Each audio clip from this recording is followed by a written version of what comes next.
some time to acknowledge all those who are still suffering from the tragedy in Humboldt. And it was a respectful gesture, I think, on the city's behalf to lower our flag on April 9th, rather. I think that most of us here would think it would be an opportunity to do, just to take a moment, reflect on that devastating loss that has affected so many, even some here in our community. So let's just take a moment.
Thank you very much.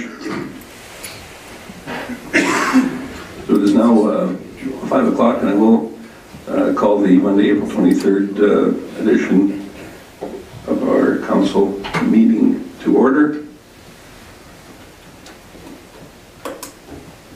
All those in favor? Thank you. And I think that our CAO had an announcement that he wanted to make prior to our agenda adoption. I do. It's my pleasure to announce that Jordan Thompson has been appointed into the Director of Planning and Operations role. So we're pleased to have Jordan, after a successful acting period, moving into that role on a permanent basis. Okay. Sorry, I had actually one more announcement that I did want to let everyone in the gallery know. We are live streaming tonight's meeting, and so it is possible that some of the audio could be picked up and transmitted, just to let you know that that's recording and live streaming today. Thank you for that. Congratulations, Jordan. So everybody's had an opportunity to look over the agenda. Any other additions or changes that we need to entertain? If not, Councillor Jacobson? I move we adopt the agenda as presented.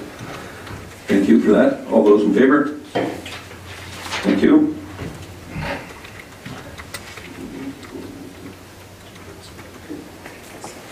Next up is our minutes from our April 9th meeting. Has everybody had an opportunity to review those? Any revisions or additions to those? Councillor Hibbs? I myself did not notice any errors, so I would move that we accept those as presented. Thank you for that. Councillor Connick? Thank you, Mayor Christie. Just a question to the CEO. Do we do anything as a community for Public Works Week? Like, do we do anything recognition of our road employees at all, or no? We haven't had official events. We participate in the annual Public Works Rodeo in Red Deer. That is a competition celebrating Public Works and the skills that they have. But we haven't participated in Public Works Week specifically. Thank you.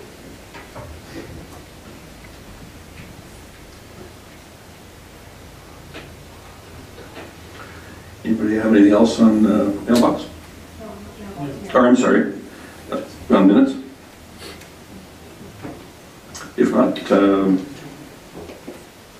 believe it was Councillor Hibbs that suggested they be moved or accepted as presented. All those in favor? Thank you. And next up, I'd like to introduce a couple employees from BDO, from the Audit and Assurance Department. We've got Alan Lister here, who is the partner for A&E, I believe. Yes. Thank you. And along with you is Ryan Wachter. I hope I've got the last name correct. Yeah. Thanks, Ryan. And you're the audit manager, so come on up to the front seats here. I understand you've got our 2017 audited financial statements presentation prepared for us. That is correct. All right. The floor is yours. All right, do I gotta hold the button? Okay, perfect. Just wanted to make sure I got everything. All right, so as Tracy stated, we're here to present the 2000s. Taking over, Al. All right, ready? Perfect.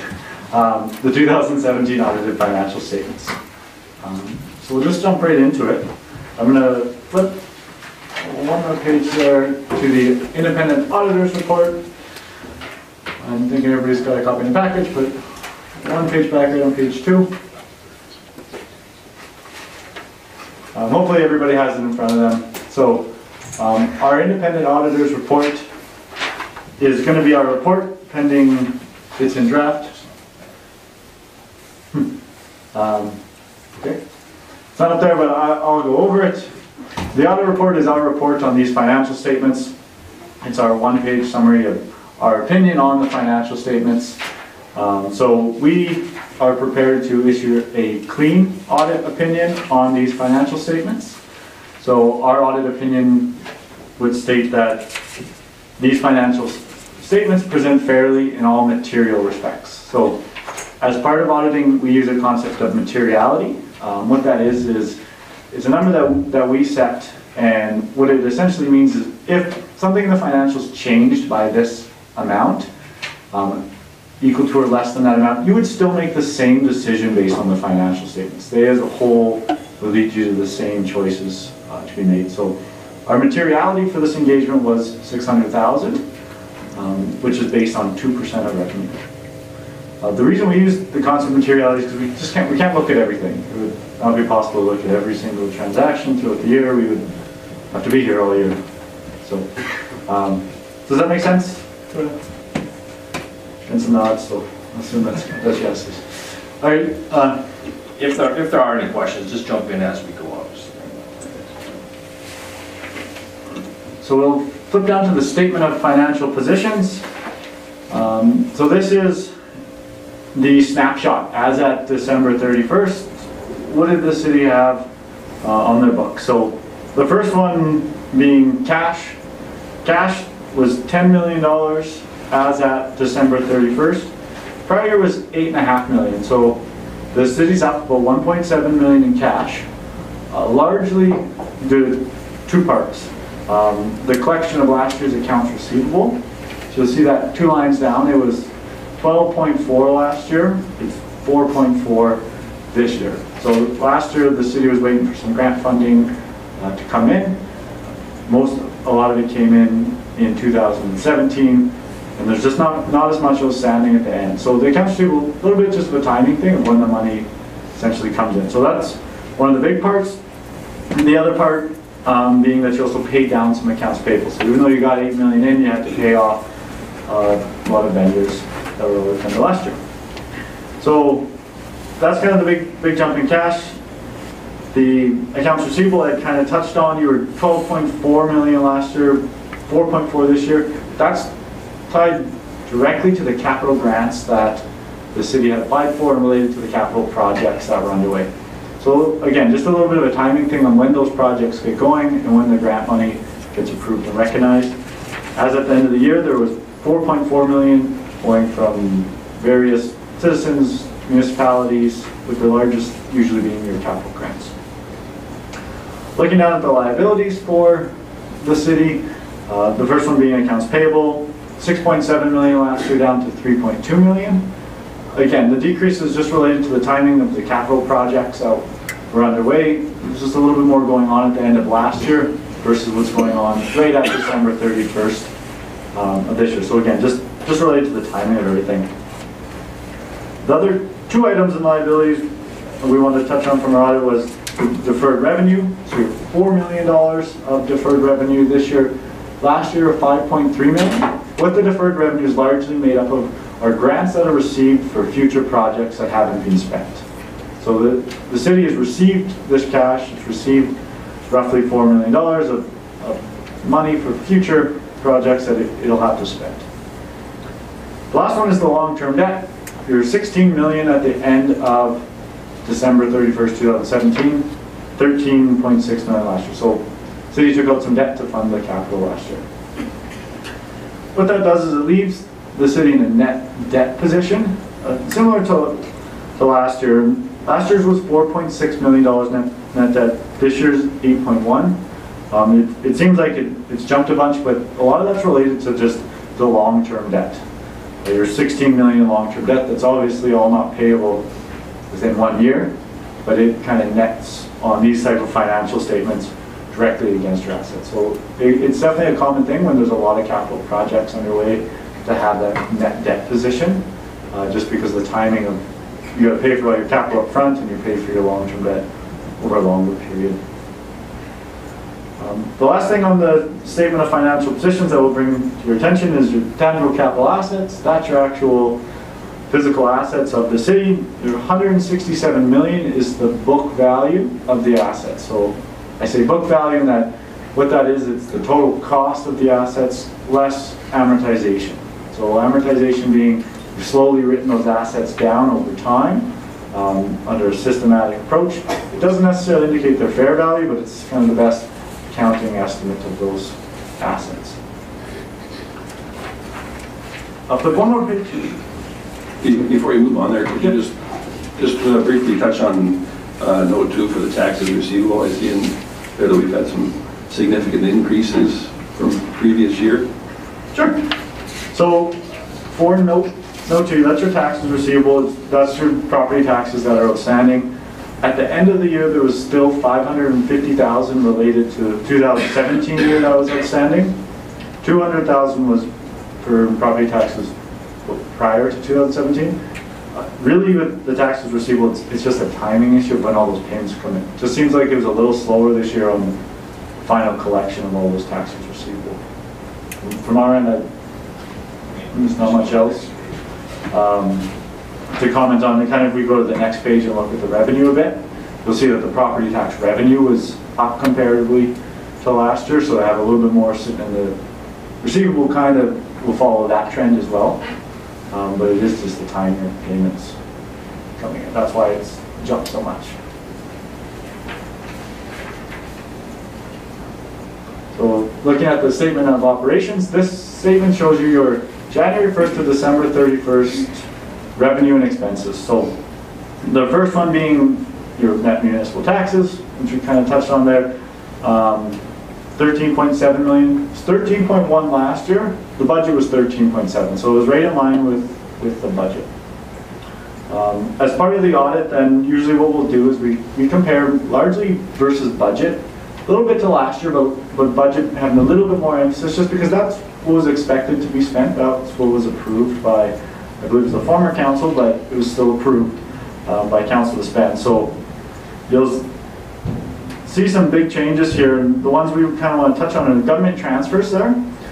Originally budgeted $13.8 million for government transfers. Those are your grants. Actual came in was 7.2. That's tied with the capital projects that went underway. There was $22 million of capital work that was originally budgeted for. $13.7 million got done. So less capital work, less grants that come from the province. So that's where that large change comes from. A couple of other ones that had some big swings there, you'll see development levies of $753,000. Included in there is $660,000 worth of levies that were issued in the past and the cash had been received, but the revenue couldn't be recognized under the accounting standards. So there's a portion of that that is non-cash that's come in there, but it's just flowing through your revenue now, because there's certain criteria that have to be met from an accounting standpoint before we can call it revenue fully. So that's why there's no budget amount, but there's a large balance you'll see sitting in the current year. The only other major change from revenue was the fines. It's $430,000 was the budget. The actual was $270,000, and really during our audit, just less tickets were issued, which I guess is good and bad. But that's the other big change that we had kind of saw during the revenue side of things. There's obviously some other changes in there. They just didn't have as large audit impact or significance that I'd bring up at this time.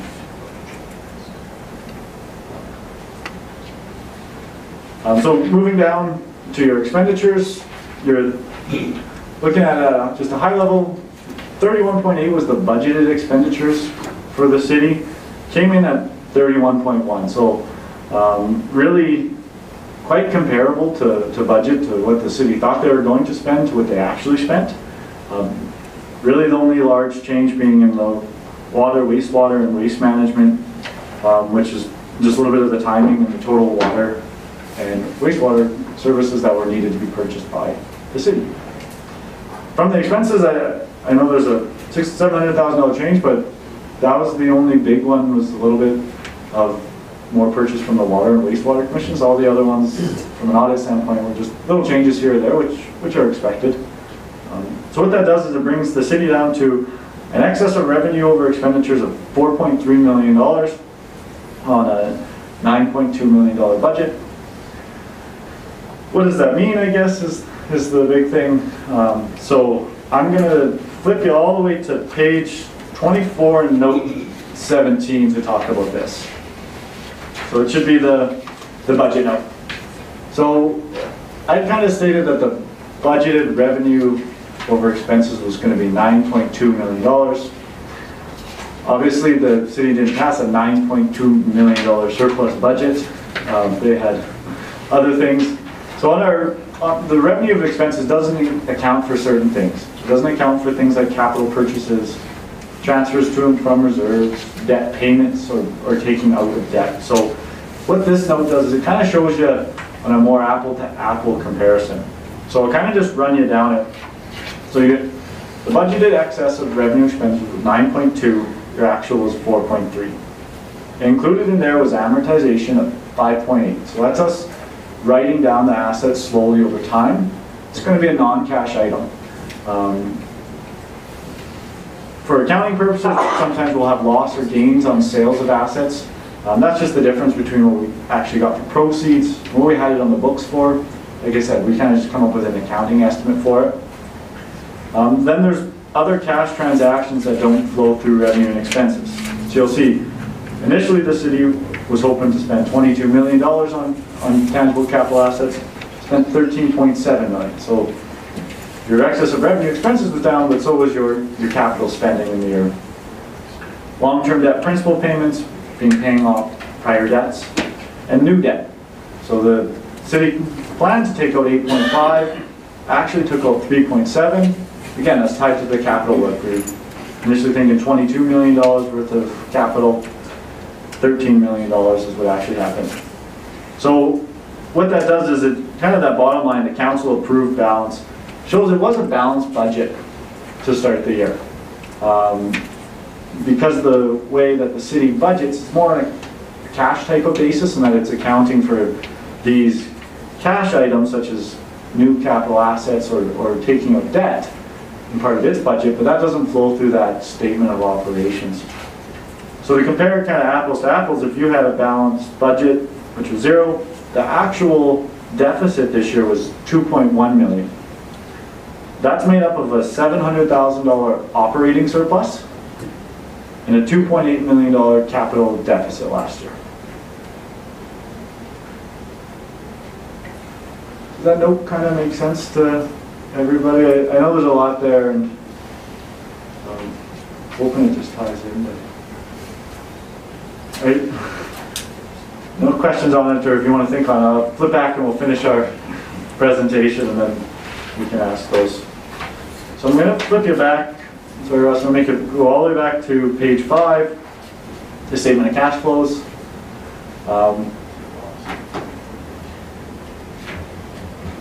This is, I touched on how your cash changed in the year. I know when we do lots of these presentations, everybody likes to know where did the cash go. This shows you where did the cash go.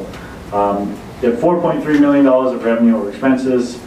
What actually happened is you had $12.7 million of cash come in from operations through the timing of your receivables and payables. You spent 13.5 of it on capital. You got 2.5 from some debt. At the end of the day, you end up with 10.2 in the bank. Of that, 3.9 is restricted cash flow related to grants. Scroll down just a little bit. A bit more. There you go. So you can see at the bottom there, there's our 10.2 million. And then there's this restricted cash, 3.9. So what that is the city's got grants that it needs to spend that money for a certain purpose. Hence the cash is restricted. So you got 6.3 million of cash that's available for the city's choosing, $3.9 million of cash related to these grants that you've received.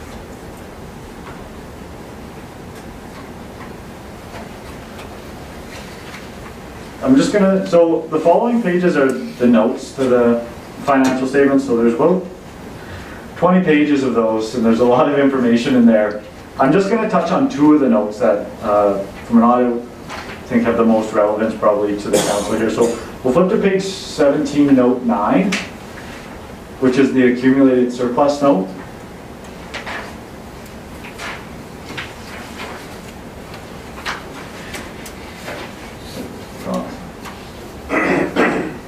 Perfect, scroll down just a bit. Yeah, so as at December 31st, the city had $2.84 million in reserves. Prior year the city had $4.2 million, so it's used $1.4 million worth of reserves for its 2017 operations, whether it be capital or operating purposes. But at the end of the year, the big one is that you're sitting with $2.8 million set aside in reserves, and the city has $5.5 million, which is up just a bit, but hopefully you have it in front of you, on unrestricted surplus.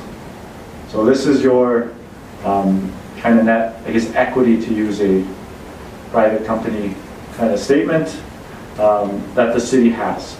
So the big thing being that you did use up some of your reserves in this year.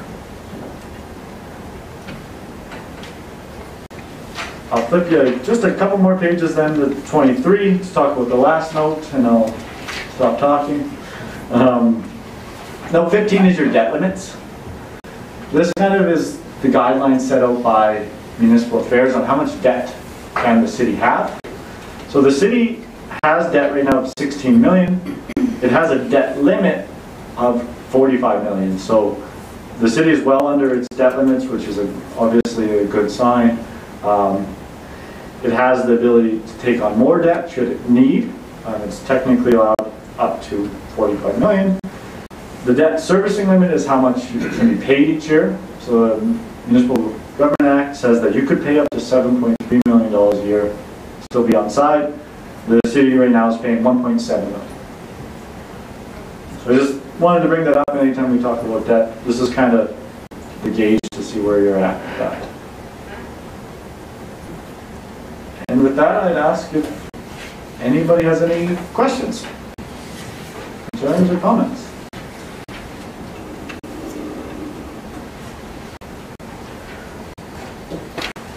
Councillor Hibbs, go ahead.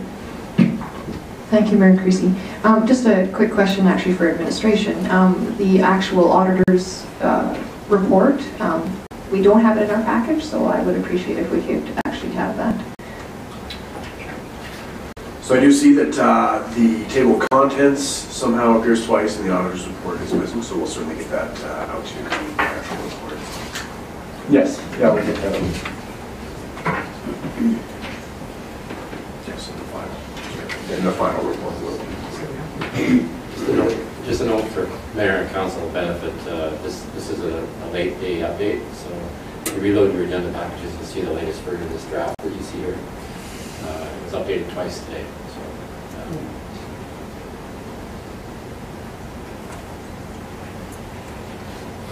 In an effort to keep the information all correct, it was not, there's been updated a couple times. That makes sense, everybody? That's so.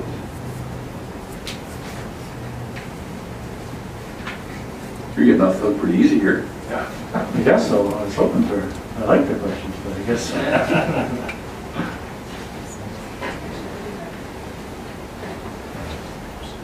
Go ahead, Councillor Hibbs.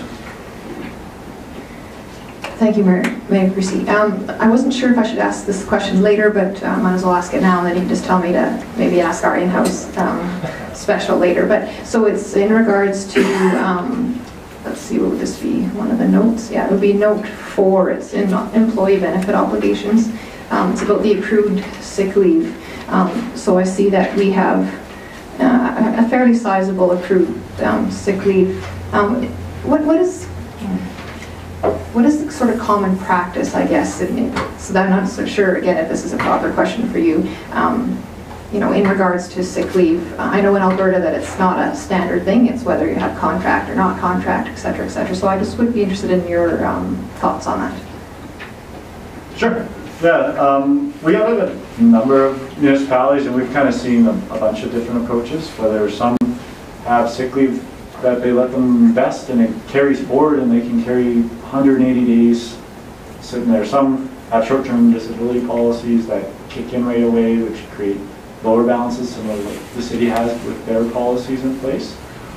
So definitely in the municipality realm, we do see a lot of different approaches to it, being some almost self-insuring and letting those sick days carry forward, and some having these short-term disability policies. And that's actually a really good point, is the sick leave has actually been sort of a substitute for that short-term disability in the past. And it varies across the board. But I believe that the city's gone to an actual short-term disability now. I think 2 years ago they did that. So this sick leave will theoretically start wiggling away, quite honestly. Thank you for that. Tracy, you'll have some information as well. We did 2 years ago move to a short-term disability program because we saw this accrued liability continuing to rise. You will see it drop over time. When we convert to the short-term disability, we kept those employees that maybe we're at 180 days. At 180 days, they've just accrued nothing further. All new employees are capped at 12 days, and then they would just go to short-term.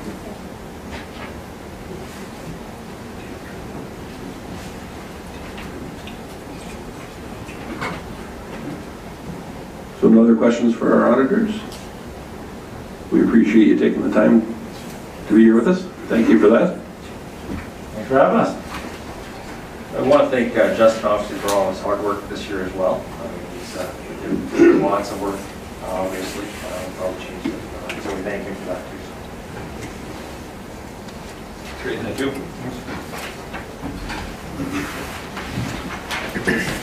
And we're approaching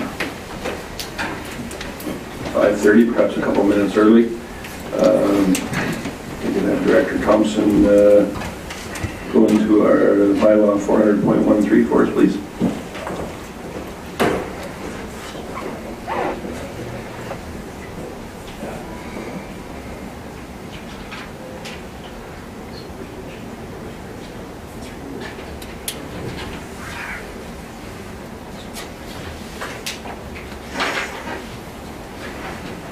Director Thompson, forgive, sometimes I can't read my own notes while I'm on the right subject. You're not the one to start this one, so given that it is a statutory public hearing,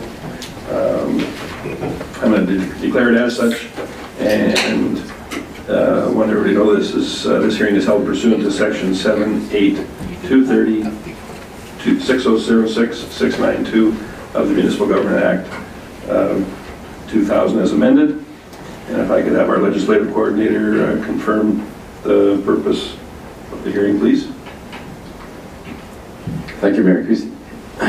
Mayor Creasy and Council, the purpose of the public hearing is to allow the general public to provide input to the proposed amending bylaw 400.13 to rezone land necessary lots 6 to 10, block 11, plan R1N1A from residential multi-unit dwelling district R5 to residential apartment district R6, affecting addresses 5137, 5133, 5131, and 5123 51st Street as shown on the advertised map. And Mayor Creasy and Council, Section 606 of the MGA, requirements for advertising. Public hearing notice was advertised in the Macomb Express Thursday, April 12th and April 19th, and there were no written submissions received. Well, if there's no written submissions, then I will say that all persons giving oral presentations are to clearly state their name, and other presentations are to be brief and to the point. There isn't a ton of people in the gallery, but if anybody does so choose to speak, I'm going to start off with our development officer. And she is on that off on you, Jordan, so you're out now. Thank you. Very good. Thank you, Mayor Christie. So tonight is a public hearing and possibly second and third reading of a land use bylaw amendment to rezone 5 lots on 51st Street downtown from R5 residential multi-unit dwelling district to R6 residential apartment district. This will increase the maximum allowable units on these lots from 23 to 51. The council gave first reading of this bylaw on March 26, 2018. These properties are located within the downtown area redevelopment plan and fall within the mixed-use transition district. The intent of this district is to become an extension of the downtown core with higher density residential development, including opportunities for ground floor commercial development in strategic locations. Prior to development, the applicant would be required to confirm existing servicing and support the proposed additional density. And should improvements be required to services, the lane, or sidewalks, this will be the developer's responsibility to undertake. The applicant intends to consolidate the lots prior to redevelopment of the land, creating a large corner lot that has the capacity for the scale of development that they're looking into. And administration supports the redesignation from R5 to R6.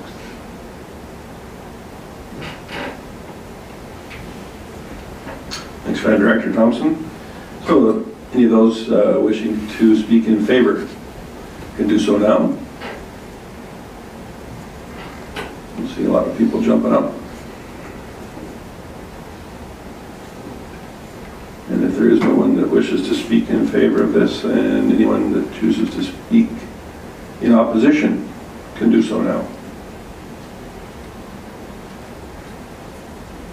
A similar amount of takers on that one. And any person deemed to be affected who wishes to be heard may speak now.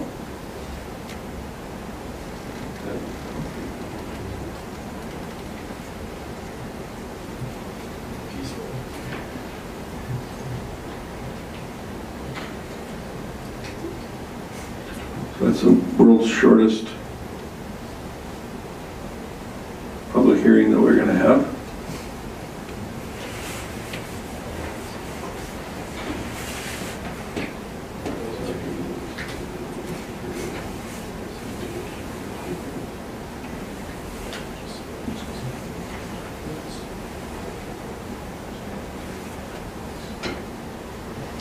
So given that we've had another guest show up, I'm going to ask one more time if anyone who deems to be affected by this bylaw 400.3 rezoning from R5 to R6 cares to speak, you can certainly do so now.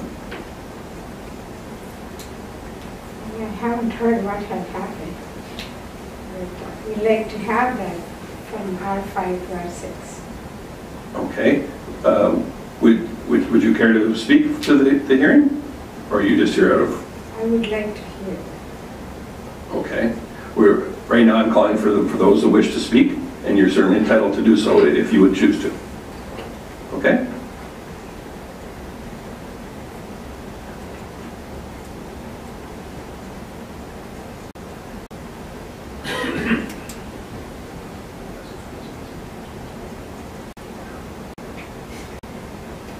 So does council have any questions or concerns they'd like to bring up right now? Councilor Jacobson? Just would it be appropriate to talk about it now or at the actual second and third reading? Right now during your hearing it would be appropriate to, if you have any questions that are directed towards Director Thompson. Sure. Only what he spoke about so far. Yeah, so I'm generally in favor of this, but with a quid pro quo, and I hope this gets incorporated into how the planning department the idea of this type of rezoning, especially when it comes to multifamily in appropriate areas. However, and especially if this kind of density is going to be approved, there is ample economic opportunity for any infrastructure upgrades that are necessary in that area, whether it be in the back lane or whatever, to be taken advantage of at that point. And so I just really kind of want to echo the sentiment that was stated of if there's any upgrades required at that time. But I would definitely support this, especially if anything along those lines can be done then, because this is a textbook example of when this kind of development can absolutely make it completely economically viable for the private sector to bear the burden of infrastructure upgrades as they come along. Thank you, Councillor Jacobson. Anybody else? Councillor Hibbs? Thank you, Mayor Creasy. I guess I just would sort of echo that. My only thought with this, I am in support of this project. I think it's a great addition. The only thing is with the alleyway, and specifically, it is a little tight and a little bit rough. I do note that on sort of the kitty corner of that same block, there is an apartment building, and that it has parking I think, very strategically placed. If you could just, bring it up. So, do you see what I mean? So sort of to the southeast corner, I guess, of that same block. Yeah, that. So where the parking is, right up against like the roadway for that building. I really like that design, and I know we're not getting into that right now, but I could see that being particularly advantageous given how narrow and how much use that back alley would get. So just a consideration. Thank you. Any other questions for Director Thompson? If not, I'm going to declare the public hearing closed at 5:34. And now I think if we'll move into our second reading, proposal for bylaw 400.13. Director Thompson, please brief us on that one. Sure. I'll just echo my earlier report that administration supports this redesignation. It's a rezone that allows for the increase of the maximum allowable units on these lots from 23 units to 51. And we recommend council proceed with second and third reading.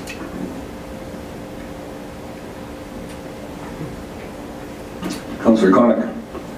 Thank you, Mayor Creasy. I'm making the assumption these are all owned by the same individual, is that correct? Yes, that's correct.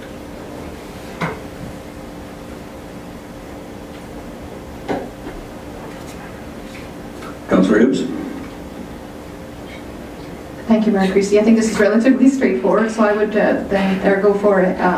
Give second reading to bylaw 400.13. Thank you for that.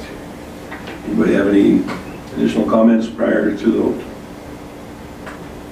If not, I will call the question for second reading bylaw 400.13. All those in favor? Thank you. Councillor Gullickson. Thank you, Mayor Creasy.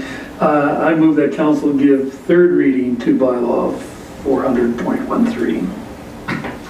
Thank you for that. Any additional comments? Everybody's good?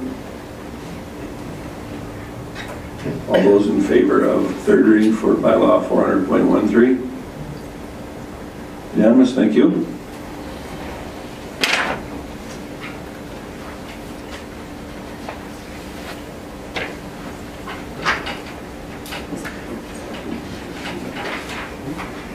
So at this time I would call on our acting Chief Financial Officer, DeBresser, to come up and go through our 2017 audited financial statements.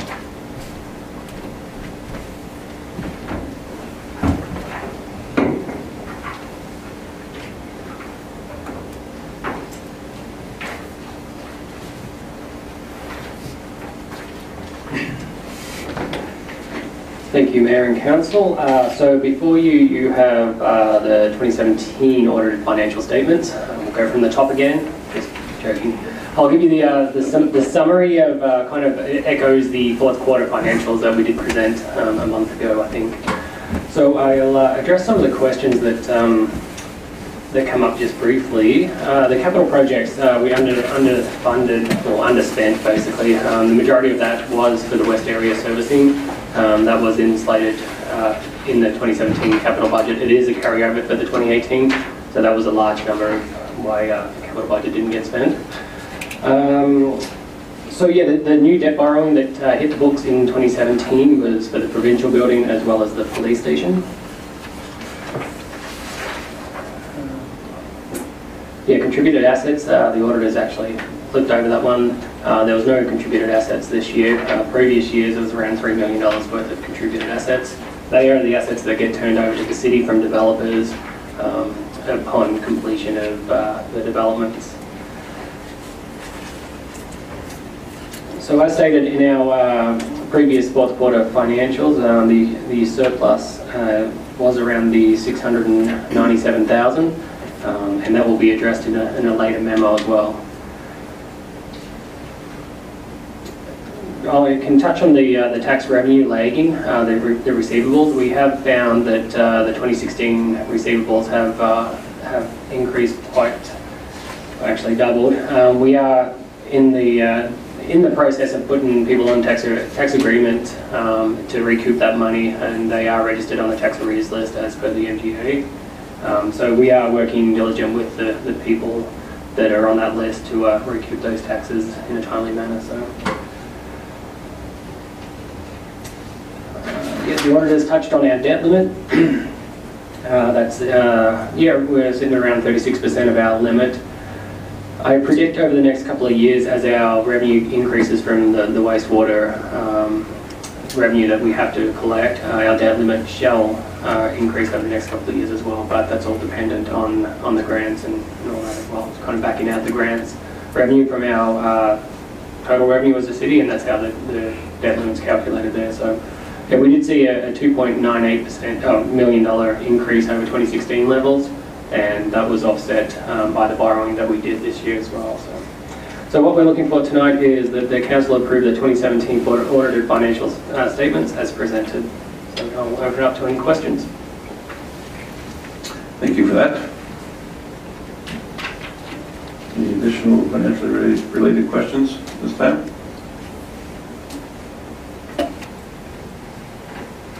Councillor Connick.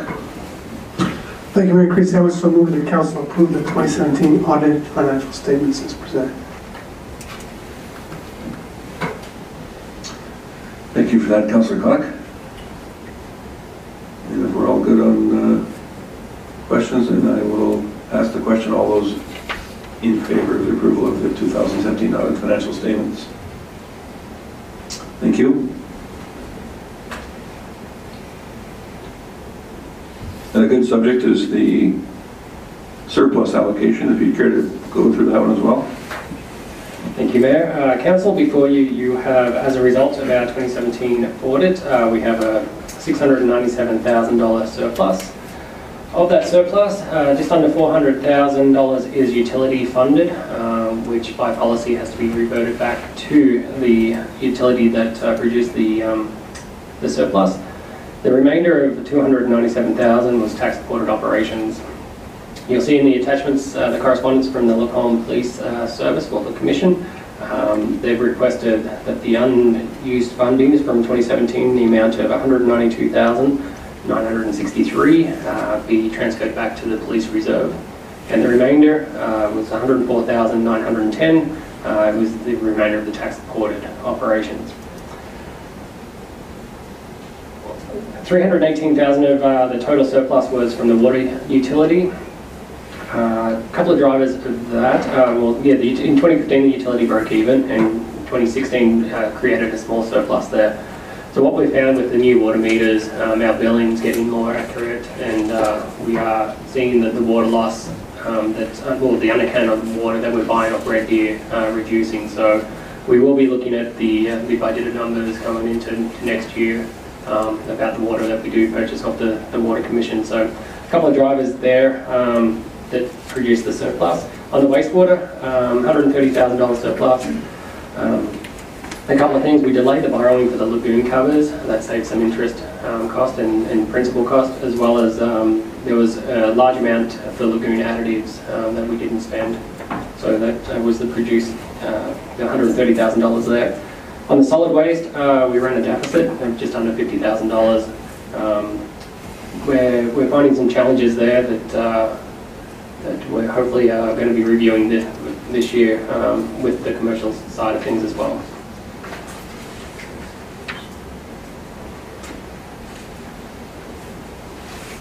So what we're looking for tonight is that Council direct administration to allocate the 2017 operating surplus in the amount of $697,357 in the following ways.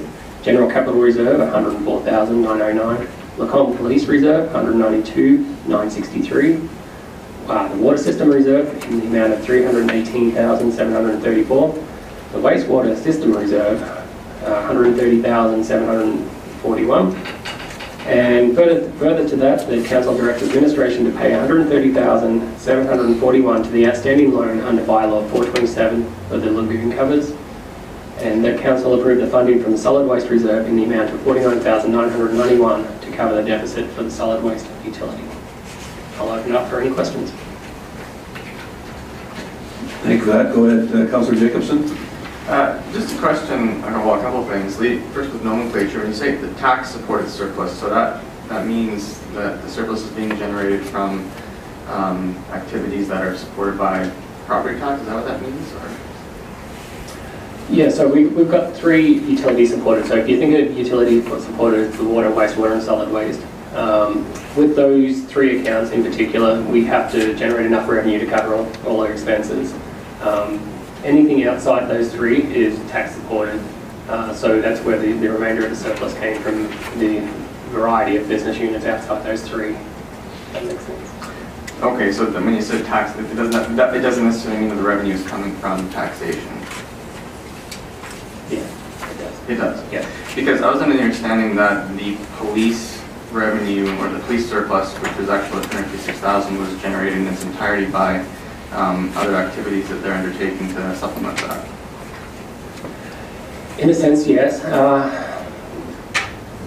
The Police Commission like to look at their department as a self-funded unit, similar to a tax-supported, a utility-supported. But at the end of the day, if they run a deficit, it will be tax dollars that will have to fund that deficit there. There's no two ways about it. It's definitely not. They did generate a lot more revenue this year through various means, and that was allocated in their budget. So if you run just the police commission or the police budget, yeah, they did have a little surplus at the end. If we did that for every unit that we have streets and roads, like, yeah, it'd be very hard to manage. But yeah, they are tax supported.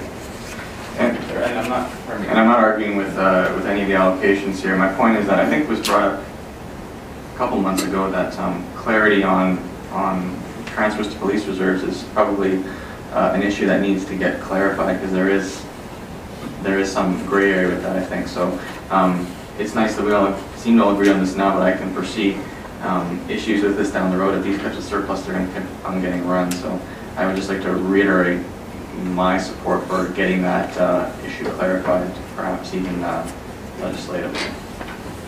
I think our CEO did have some information on that in the previous question as well. So, CFO DeBresser did a good job of highlighting that the department's revenue are from a variety of sources. The reason that they highlighted $192,963 of the approximately $300,000 was it total, was that approximately $105,000 was from the surplus was generated from the timing of conventional borrowing on the building, so it would probably, you could say that's a tax supported side.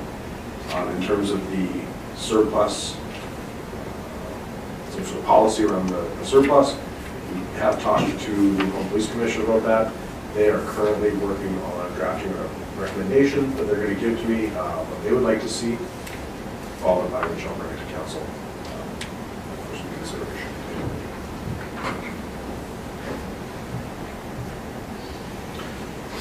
Justin, I see on our fourth item under revenues was arena sponsorship for $55,000 basically. And it said that this amount was previously omitted from the budget. Was this additional sponsorship or just items that weren't included because they were not billed at the previous time of writing? Sorry, did you jump to the spring adjustments? That's a possibility. Yeah. We'll talk about that in a second. You can keep that one in mind for a minute. I've, no excuses, but the honest truth is I've changed my iPad the way that I see the information, and it's a little difficult to discern when one ends and the other starts, but you're exactly right. Kudos for you for realizing that. Any other questions? Councillor Ross. Thank you, Mayor Creasy. Administration is taking proactive move forward as investing in reserves. So, and I realize there's accounting purposes to, and I'm sure procedure to doing this, but can these reserves be invested that has created revenue for the city? Like, for example, police reserve, are then reserves and reinvested so that they can still increase the opportunity for revenue?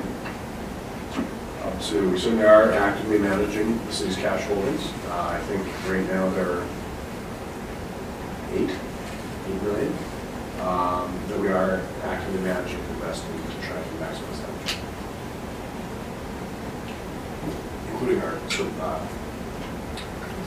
including our reserves. Thank you.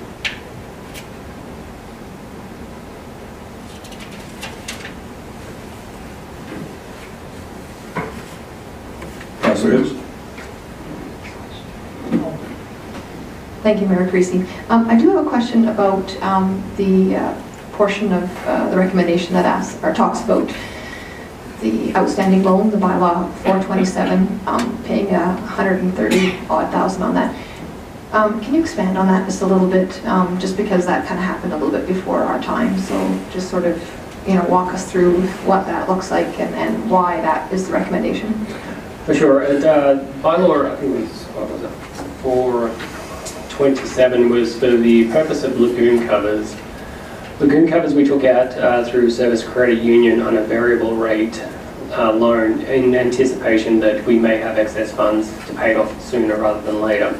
The reason we were thinking that is wastewater rates will be going up, and we'd like to minimise pretty much the debt on the side of the wastewater as fast as possible. So that's why we want to use this year's surplus to pay down that debt to minimise the increases going forward. To talk about the waste reserve as a whole, there is quite a substantial money sitting there at the moment. It was on, I'm not sure what page of the financials, but I think there was about $1.4 million sitting in the wastewater reserve at the moment. So we feel that the surplus from this year will be well applied to the actual loan outstanding. So maybe just to address that a little further, perhaps you could just refresh everyone's minds as to why some items are borrowed from a bank, in this case Service, and other items will go directly to the Capital Authority, or to the Alberta Government Capital Authority. Sure. So when we look at borrowing, we look at the project and the useful life of the project. ACFA likes to borrow the money over the maximum term. Like the police station, the building is going to be like a 30 to 45 year building, where ACFA would fit that borrowing there. Where the lagoon covers, we know in the future that the useful life of them will be rapidly diminished, and we didn't want to be locked into a 20-year repayment schedule. So that's why we like having the flexibility of paying off loans faster rather than dragging them out over 10 years. It does minimise our interest costs. Thank you for that. CEO Gotti? But just to be clear, over the long term, if you don't desire that flexibility, ACFA typically can offer significantly lower rates than the private industry.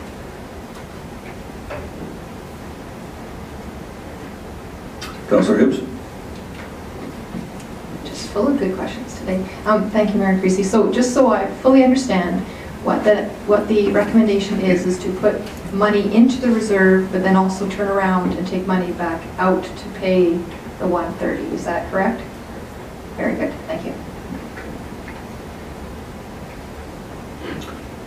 Perhaps someone would care to make a motion accordingly. Go ahead, Councillor Connick. Thank you, Mayor Christie. I will certainly make that motion rather than read it all, but I'll, as presented there.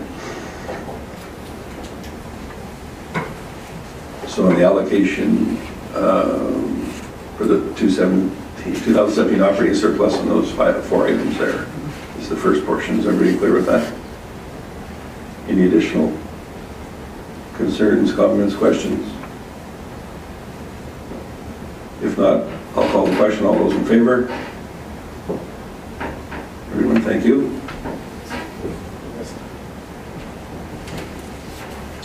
And who would care to make another motion? Councillor Jacobson? I move that we direct administration to pay $130,741 to the outstanding loan under bylaw 427 lagoon covers. Thank you for that. Any additional input on that item?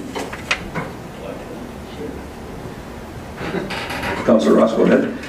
This is kind of a way out left field question, but with the lagoon covers, is there any salvage value there since we have the wastewater line going right here? Like how long is their purpose of their use? Like it kind of sounds like a ridiculous question, but it's $1 million set of lagoon tarps, I would assume.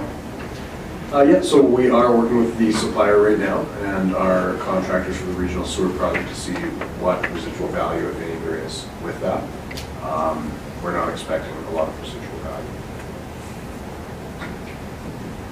So as with any city assets, administration will do their best to recoup whatever finances we can out of them.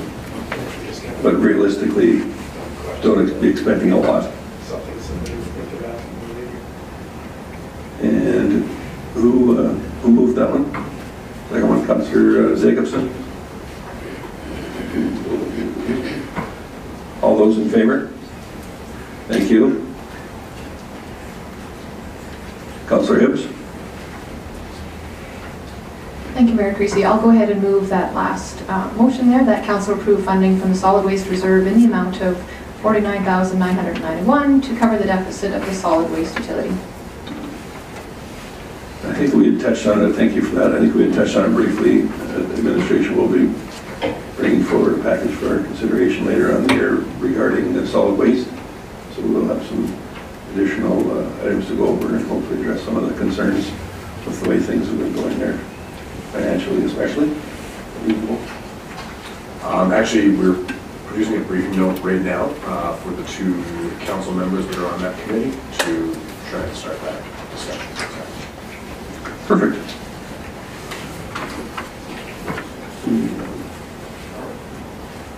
Go ahead, Councillor Connell. No? I'm sorry, I thought you had an additional comment. No? Okay. So, as for Councillor Hibbs' motion there for the solid waste reserve, if there's no additional questions, I'll call the question. All those in favor? Thank you.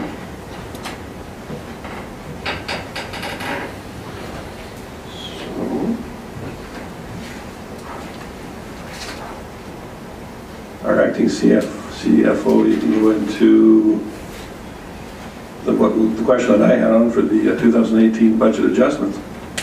Thank you, Mayor and Council. The 2018 operating budget update is before you.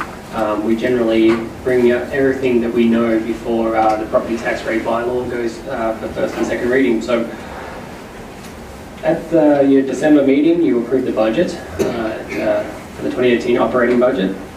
And I bring forth the spring budget amendments. So I'll run through the revenues.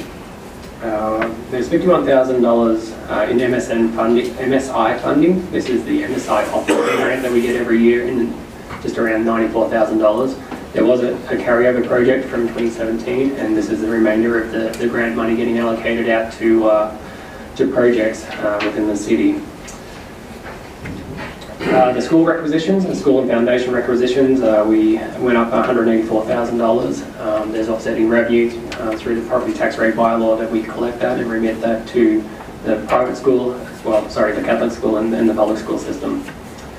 Municipal property tax, $177,000 due to the growth in the city as well as some inflation. We'll get to that in the property tax rate bylaw.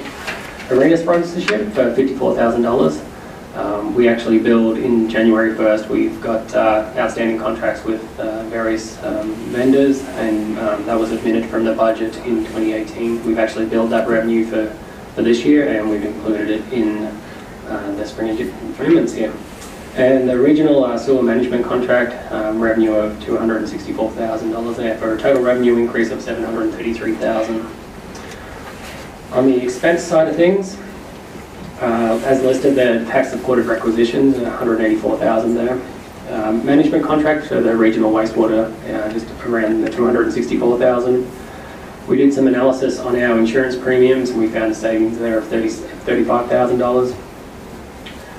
General capital transfer in the amount of $260,000, and the new expenditure from operations around $59,000. There's a detailed list in the memo there.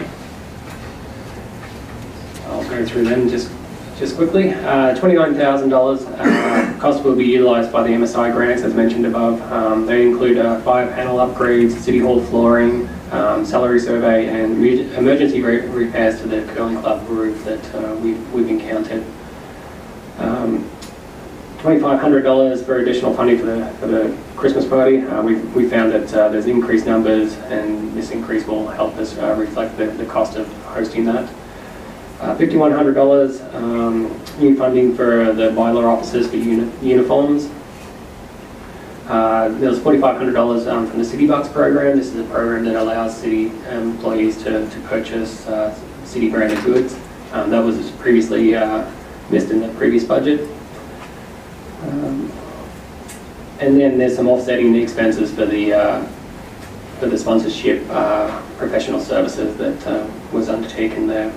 We have one capital addition that we'd like to get approval on as well. It's for the new score clocks. We received a donation in the amount of $20,000, and these score clocks are valued just over $32,000, so the difference is going to be coming from the recreation facility reserves to facilitate the new score clocks on the dome. So I'll open up to any questions there, and so yeah, with all these adjustments, the revenue equals the expenses, and we still maintain the targeted tax increase at 1.3%.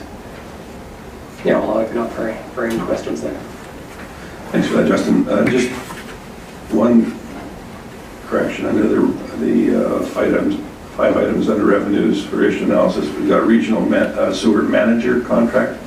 So just so people don't read that and misconstrue that to mean that there's only one individual involved, that should be management, because it entails far more than just the manager position. Just so that's corrected, thank you. Councillor Jacobson. Sure, and again, it's a dumb question, I'm sure, but can you explain to me why the revenue we received for the management contract is the same as our expenditures for it? Yeah, so we, two things. The additional staff that we put on to manage this contract, that's reflected in and out, and there is a transfer to reserve on the solid waste for the difference. Sorry, not solid waste, the wastewater utility. So we netted the revenues with the expenses to manage that contract there. Okay, again, and so just so that transfer to reserve, is that for the benefit of the city, or is that it is? Yeah, that's putting money into the reserve. Oh, okay. So that's not something we're responsible for the region for? No, that is the city's funds going in over and above what the staff is. Ultimately, my question is that there is actually a net benefit to the city. Correct. Thanks for bringing that up, Councillor Jacobson. There certainly is a benefit, and one that we had administration actively pursue. So, while that is great that money is being allocated to the reserves, this is the first year of that contract. So I think just to be realistic that, I have no doubt that our team has done an excellent job of anticipating all of the costs that are going to be associated with it. There could be some unknowns as well. But, I mean, adding money to reserves is certainly a good thing. Councillor Hibbs? Thank you, Mayor Creasy. I just have a question about enforcement services, the new uniform for bylaw officer ×2. So under the detailed one, it talks about $4,000. Can you sort of give a little bit more clarity as to why that would be $4,000? It seems, clearly I don't know what the uniform involves. Thank you, Councillor Hibbs. We have we've hired one more new officer, and we are looking at hiring another officer here in the near future. The uniforms are actually what we budgeted is quite low. We were able to purchase for the current new officer that we have all of his uniforms from where he was previously for only $2,000. So that was actually quite a bargain for that. The uniforms can actually add up quite a bit when you consider all of the equipment and their utility belts and just their equipment. Yeah. I saw the look of concern when you asked that question, and I think that if you saw some of the bills that went across your desks for these items, every single item is certainly inventoried and accounted for, and there's none of it that is inexpensive. So whether it be for bylaw or other enforcement officers, so yeah, I would have to agree that this is probably a bargain, even though it represents more than what one would initially expect it ought to be.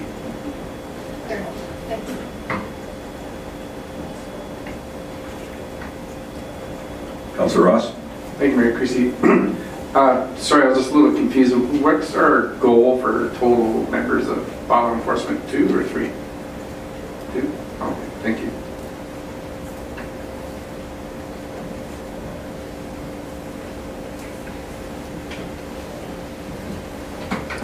Councillor Jacobson?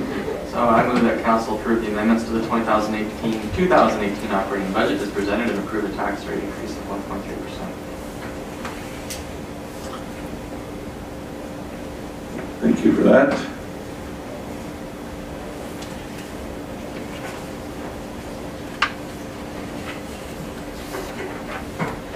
Does anybody have any additional questions for Justin on this item?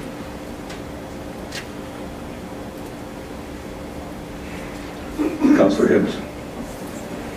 Thank you, Mayor Creasy. Just on that same sheet that I was looking at before, the detailed breakdown, under administration, the net, the final column there, just has an adjustment of about almost $83,000. Can you just, in case I missed it, just elaborate a little bit on what might have caused that? Sure, and which line item is this now? Under administration? Yeah, so 12. So in the one that has all the different departments, general fund, general government services, yep. Council, etc. So under administration, it's the only line item under that one. And just the very final column, where it's net. So December 18 approval, spring adjustment, amended budget. Do you see the spot I'm looking at? Yep, definitely. Okay. So on Appendix B, which is the next page over, you will have just under Department 12, the bottom line there, it says transfer to general capital reserve in the amount of $82,409. That was the difference of all the adjustments at the end of the day. So that's got run under Department 12, transfer out to reserve. That answers your questions? Yes. Good. Anyone else?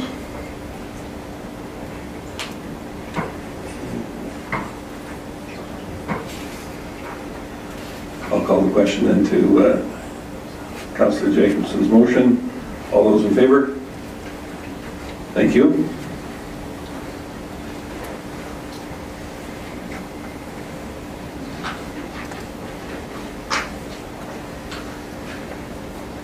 Well, Justin, you're doing such a good job on it. You continue with bylaw 451. Thank you, Mayor. Bylaw 451 is the annual property tax rate bylaw. Tonight, administration is seeking first and second reading for the specific reason that after this, there's a lot more work to be done, generating the system to generate the tax bills, to print, to get going like that. So We are requesting first and second reading tonight for property tax rate bylaw. It was a good year for the city, assessed values, and so I'll run through this. This property tax rate bylaw will raise approximately $19 million. This year you'll see it's a little bit different than last year. The province took over the assessment of designated industrial properties. There's a little requisition in there for $570 to pass on to these designated properties. They have to, the province is basically charging us back for the assessment services of these properties. I think we've got 9 or 10 properties within city limits.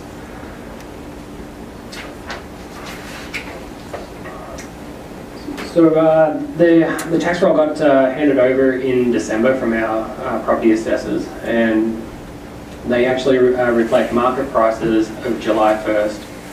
So those prices resulted in an average increase in assessment of 2.22% for residential, and while non-residential properties saw an average increase of 3.67%. That has helped the spring amendments that we just kind of went through as well. So the bylaw is presented at that 1.3% property tax rate increase, and it has met those conditions. The provincial school requisitions increased by 3.9%, and with the higher residential assessment growth and the higher market values, the majority of the increase is on the non-residential side for the property education taxes. So I'll sum it up. An average house that's assessed at $287,000 will see a total increase of $24. Not so much on the non-residential side, they'll see on average an 8.23% increase. A property, that includes the 19% increase in the school tax. So that's where there's a large increase on the non-residential side of the property taxes based on the equalised assessment. So a non-residential property assessed at $815,000 will see a $757 increase.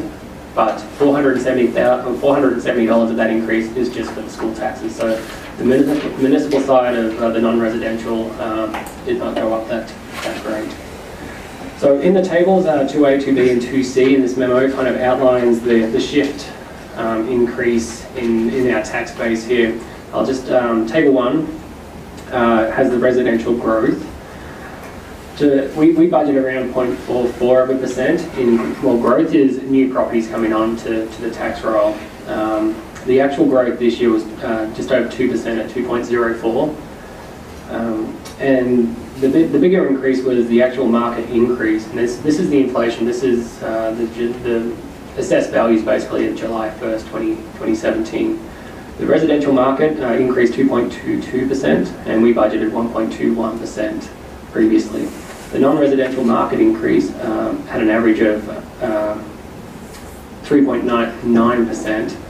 To put it in perspective, in 2016 our residential prices were actually negative 0.34, so the inflation prices actually dropped in 2016. So we have we're on the upswing of market prices there. So all in all, it will generate additional $177,000 revenue, and that was reflected in the spring amendments there. So tonight we're actually looking for a first and second reading of bylaw 451.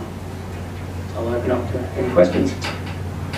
Thank you for that, Justin. I just wanted to see if you're trying to throw me a curveball here. And overall, it says the combined effect of these changes and the market changes that occurred in 2018. Should that read 2017 because we don't have any assessment? That was on page 3, I believe, of that document, or that portion of our document, rather. Sorry, it was the market changes that we did see in 2017 reflects the 2018 budget, if that's a little bit clearer.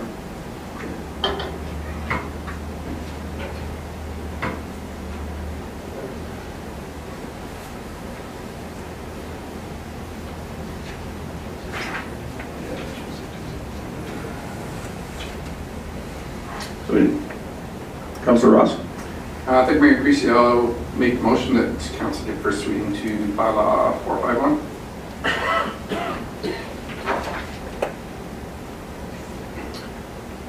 Any other comments?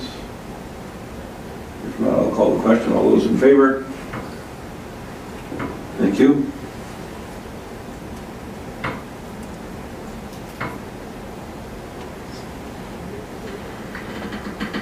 Councillor Ross?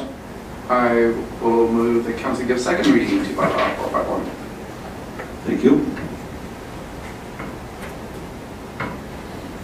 Any other, I don't see any other lights on the one. If nobody has any questions, all those in favor of second reading? Thank you. Appreciate it, Justin.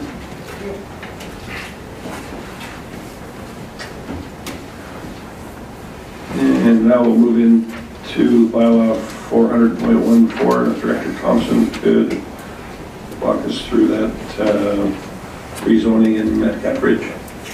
I need to declare a two-year interest. Very good, thank you. That'll be noted in the minutes. We'll have somebody get you ones over. So tonight, administration is asking council for first reading for the rezone of 2 lots in the residential development of Metcalf Ridge from future FD future district to R1 residential detached district. The developer has reconfigured the lot line slightly to be able to add 2 new lots to Metcalf Ridge Phase 1.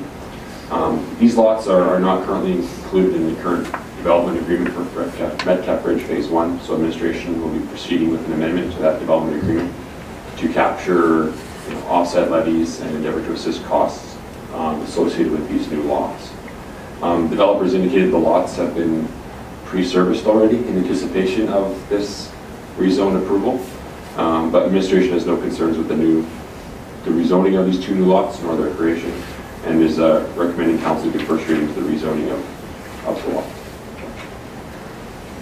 Thanks, Director Thompson. So, just so I understand the reasoning for these changes, so within those few lots there, they were reconfigured to come up with these additional lots? Yeah, when the development was rezoned initially, the areas outlined by the blue border and then the magenta border were left as a remainder part of the parcel. And so what the developer has done is looked at, subdivided, included that magenta parcel subdivided it as an actual residential lot, and then reconfigured some of the lot lines north of that in the blue remainder parcel, as well as the one to the west of it, to allow for an additional lot in that area as well. So they were both kind of future remainder portions of the parcel, and so he's able to subdivide those, and the remainder parcel is all designated future district, and so this rezoning converts that, if approved, to residential. Okay, so it's not like every other lot that's shown on that particular slide has been changed to accommodate this. It's just that they're being designated as such now. Correct. The magenta one fits in nicely. The one north of it, it affects 2 lots, but it's indicated by the dotted line there. Yeah. Okay. Well, thanks for the clarity. Councillor Connick. Thank you, Mayor Creasy. I guess when I was reading this, it would have been helpful to see. Can someone remind me what Phase 1 was? I thought this was part of Phase 1. This is outside of Phase 1, correct? This would be included in Phase 1 of the Metcalf Ridge residential portion. So the boundaries of that development agreement were previously up to those future district lots. So it would have been those lots on the block fronting Metcalf Way, as well as the block of lots to the south of those. And the boundary ended at the future designation district, where Where the green is. So these lots are north of the green. So that green is the park, and yes, exactly. So that's the block of lots there. And so that block is all included in Phase 1, and these lots have been created and will be included in Phase 1 as well.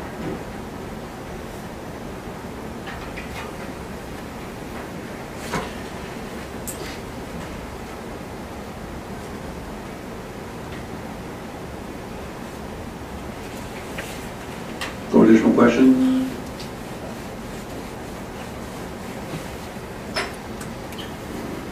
Councillor Konik?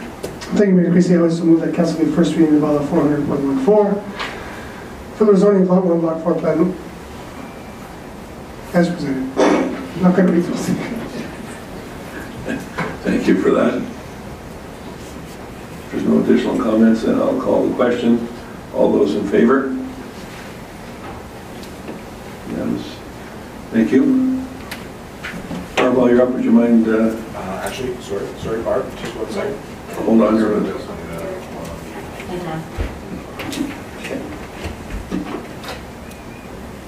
He's out now, so go ahead, Councillor Hibbs. Thank you, Mayor Creasy. So I'll go ahead and move that council schedule a public hearing for bylaw 400.14 to be held at 5:30 on Monday, May 28th, 2018. Thank you for that. Any concerns over that date? And I'll call the question. All those in favor? Thank you. Yeah, exactly. That's important stuff.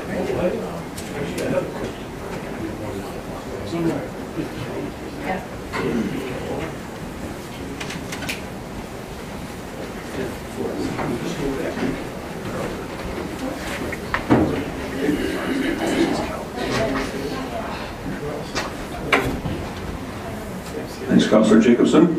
The records reflect that 6:20. Yeah, they're 6:22. And we're going to move over to community services portion under number 9, new business, our curling rink roof. And we'll have Director Vaughn walk us through that one, please. Thank you, Mayor Creasy. So tonight, council is asked to approve an expenditure of up to $350,000 that is required to replace the Freightliner curling rink roof in 2018. And these funds were not budgeted in the 2018 budget. The existing roof on the curling rink was new in 2004. It was replaced as part of the upgrade that took place at that time, and is expected for the roofs to last 25 years or so. Hence this project doesn't appear even in the 10-year plan because we weren't anticipating replacing it. There was a hailstorm in 2015 that caused considerable damage to the roof. It was assessed by the city's insurer, who determined that the condition of the roof was not altered by the hailstorm. However, and then the insurance file stays open for a period of 2 years, which would have taken us till July of 2017. And it's in that 2-year period that you can revisit the condition of a roof and have them reassess it. Leaks began to appear in the curling rink roof in October of 2017, so a few months past that July 2017 date. And the insurer has indicated that the file is closed and will remain so that we weren't successful in having them reevaluate that decision.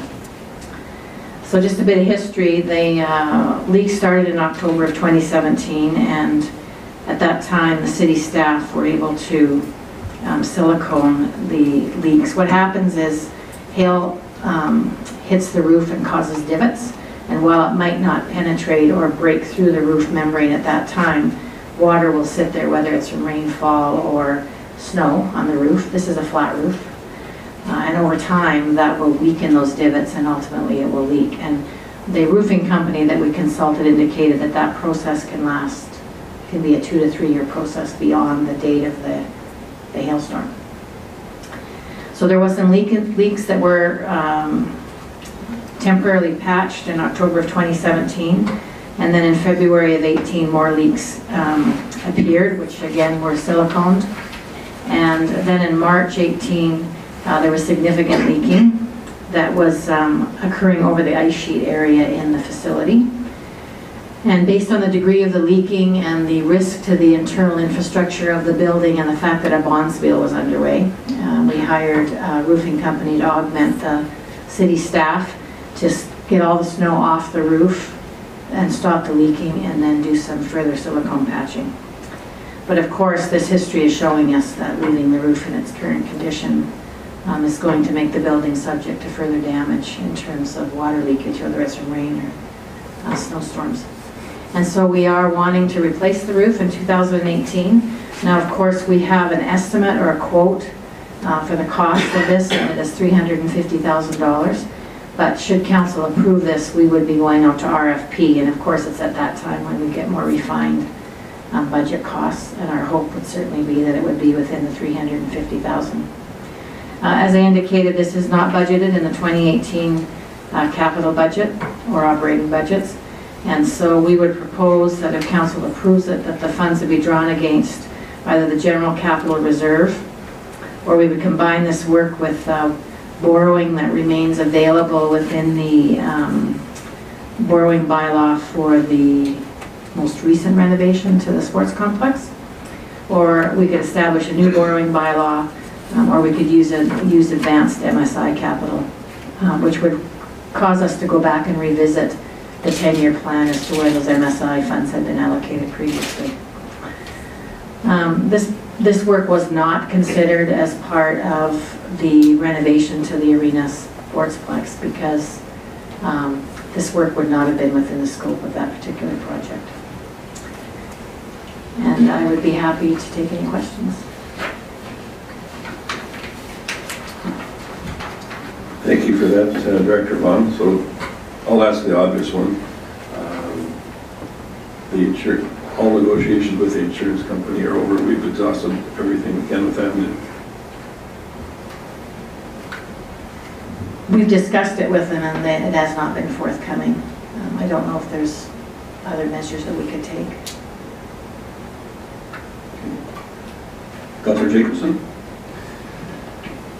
Yeah, so I had a couple things that came to my mind when I read this. Kind of annoyed at the insurance company, to be frank with you.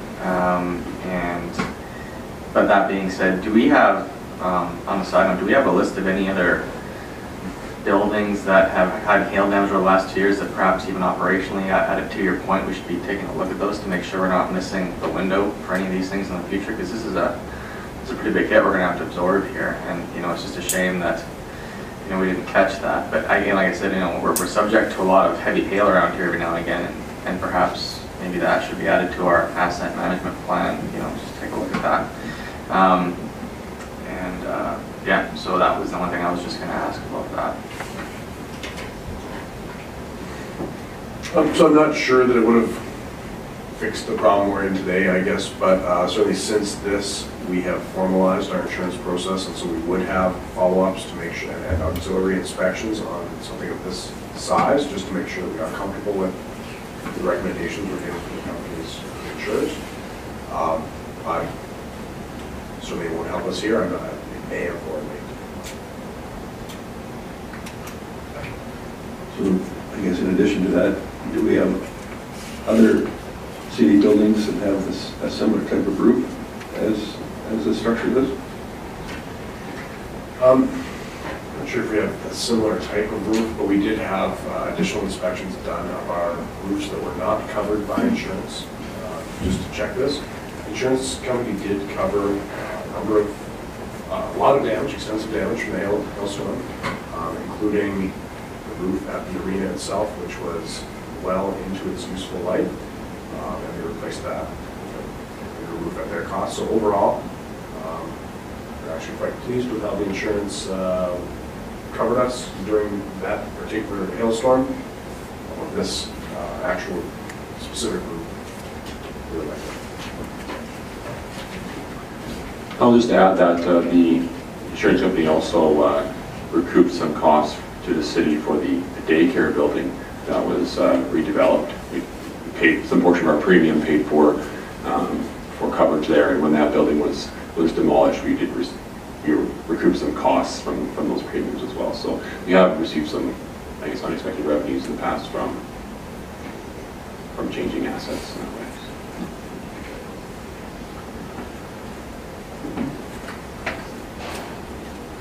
Councilor Gullickson, did you have something? Thank you, Mayor Creasy. I was just, the biggest concern here, like as far as the leaking, it'll damage the wood and so on. I mean, some of the leaks that were occurring, I think the city staff did an amazing job of managing that during the curling season and kept the disruption to the curlers to a minimum.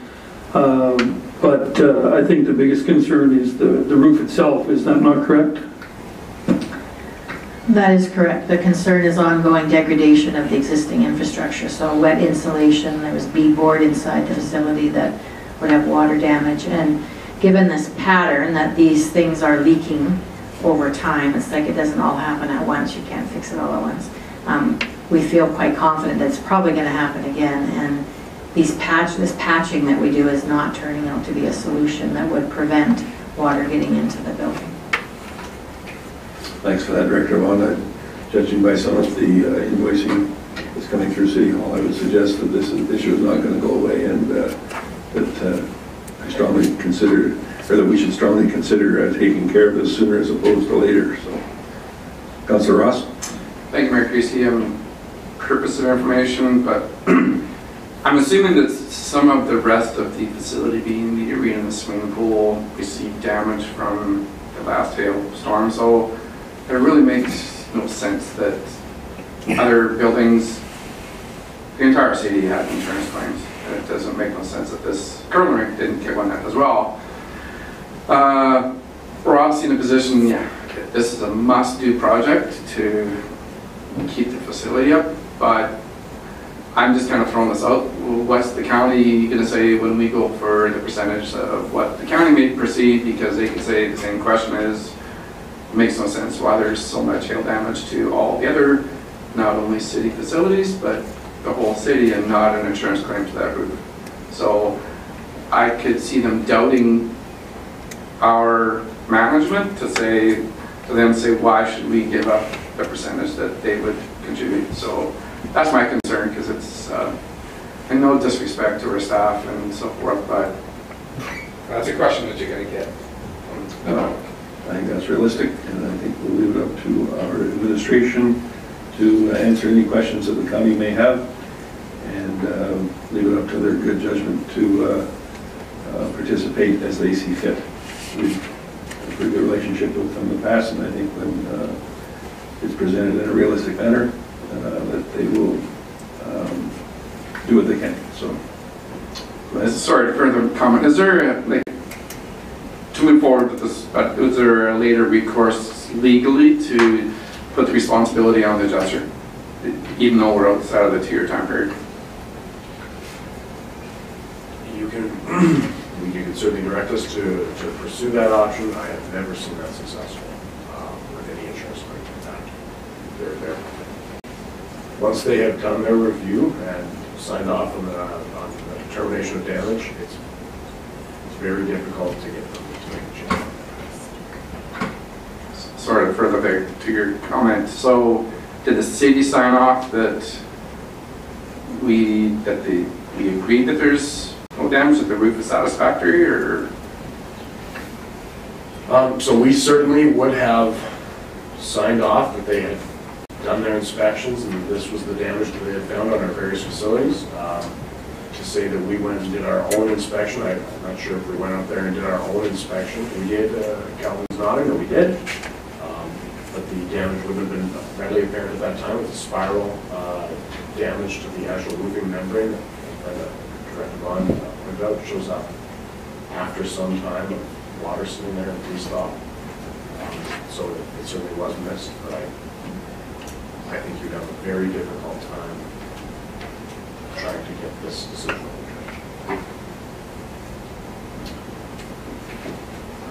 Director Vaughn, you had something to add? Just in terms of Lacombe County, so depending on when council makes their decision tonight, if your decision is to move ahead, we will then approach Lacombe County and they will receive all the same information that this council has received in terms of the project.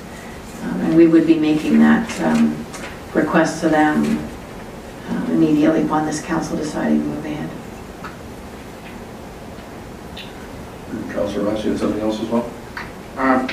Thank you, Mayor Creasy. Sorry for part of your comment to take care of this was to add to the debt to the arena that was unused, because yes, one of the three options is to approve the budget allocation, but Director Vaughn also gave us options, so should we be implementing the option with the motion? So Ross, maybe could you just scroll up to the financial section? I think there's a couple of options given there on how to fund this project, if council wants to go ahead. One is the general capital reserve. One is to combine the borrowing with unspent, unallocated funds that were allocated to the arena project. One is to do a totally new borrowing bylaw, since this is kind of a new thing, it's not part of that arena project. And then one would be the use of advanced MSI cap.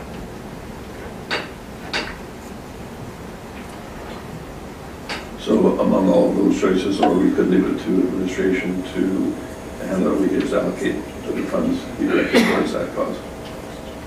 I was going to make a motion of picking one of the options of 4 with the further options of 1 of the 3.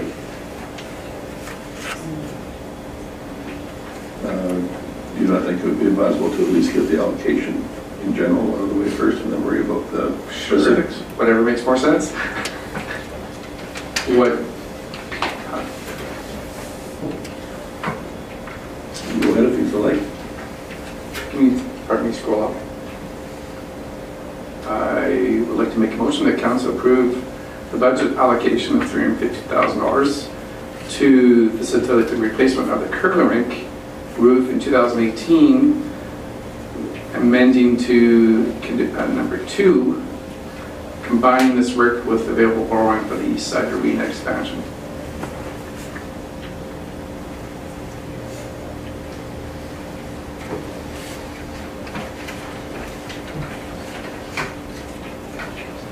Councillor Clark? I'll comment to that motion in a second. So to be clear then, obviously unfortunately this happened going forward. Obviously we're going to get a second opinion on these injustices going forward, I'm assuming. And further to Councillor Jacobson's comments, we have double-checked, triple-checked other flat roofs such as the RMC in this very building. Yes, we have had roofers come and do a thorough inspection on all of our roofs.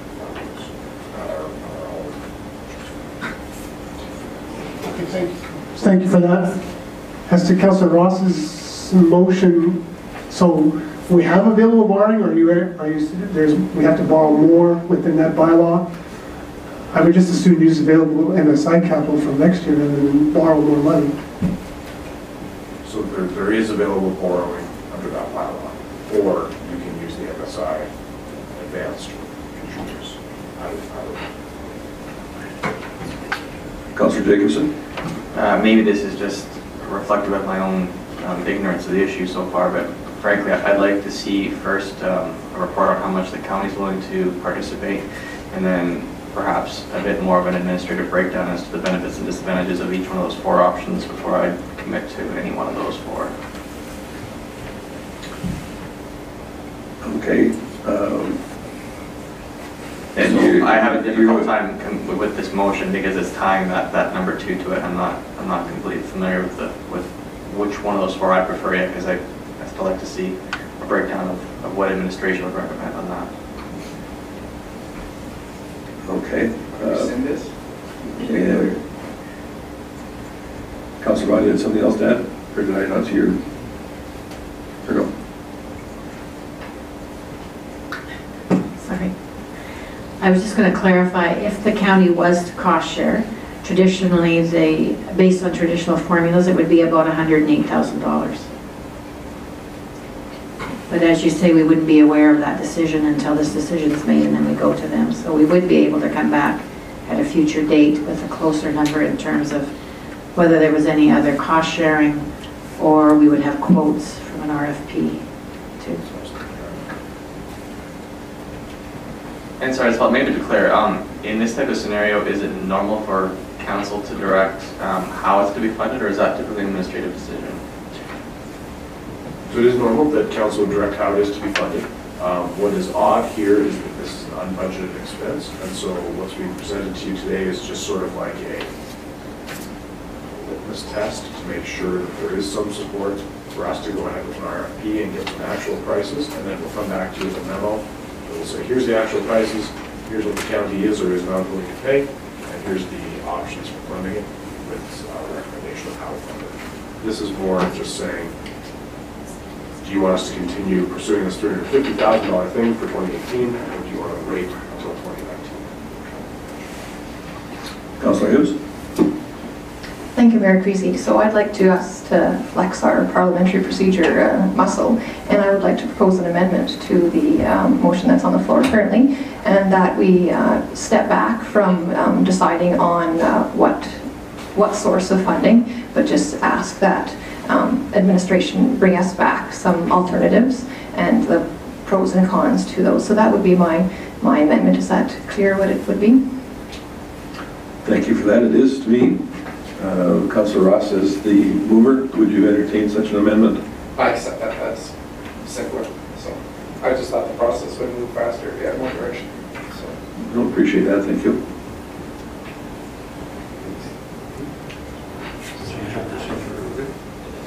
I'm going to ask Ross to just reread it as it is written now.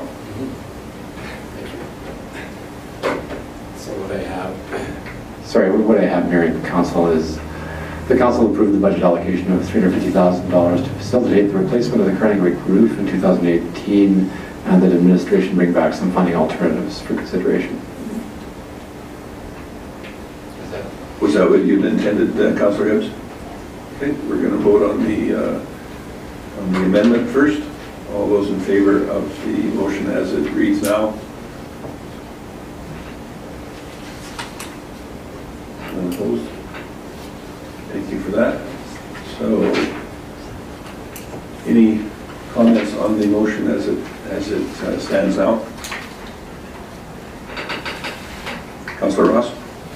thank you, Mayor Creasy. Just so for more clarification, then we will have in future council meeting more estimates and a position with the county prior to making a final decision. I would not suggest that we will have a position with the county by then. The management of our facilities is not necessarily up to them to direct, but with an indication that we are going to go ahead with it in general. If it goes through, then certainly we'd be taken to the county and we would see what their participation level is at that time. Is that fair enough? Yes, okay.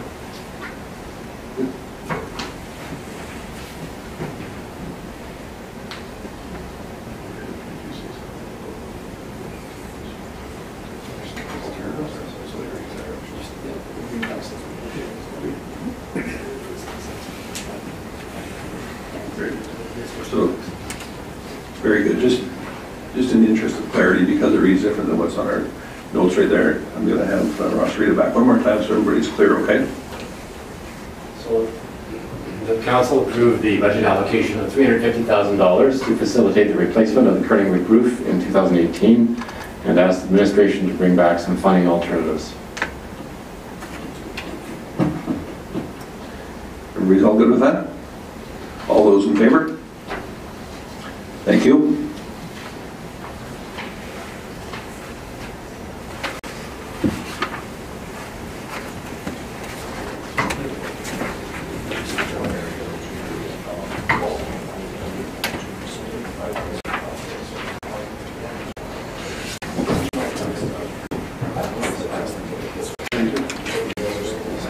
Acting Director Piche, if I could have you go through our bylaw 457 for rescindment. Thank you, Mayor Creasy.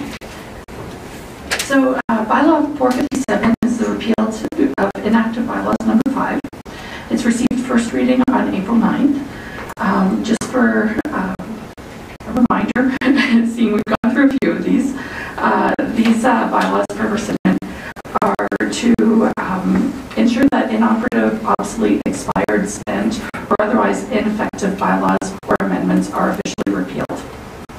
Bylaw 457 includes 36 bylaws dating from 1907 to 1990, 12 bylaws relating to community services dating from 1907 to 1990. 17 bylaws regarding the declaration of civic holidays dating from 1931 to 1964, 18 bylaws authorizing the purchase of sale of equipment or fleet vehicles dating from 1961 to 1976, and 14 bylaws that repeal or amend other bylaws ranging from 1929 to 2015, and 22 bylaws relating to protective services for the municipality ranging from 1907 to 2001. And lastly, 19 bylaws relating to utilities ranging in dates from 1917 to 2003. At this time, we ask that Council gives second and third reading to Bylaw 457, the repeal of inactive bylaws number 5.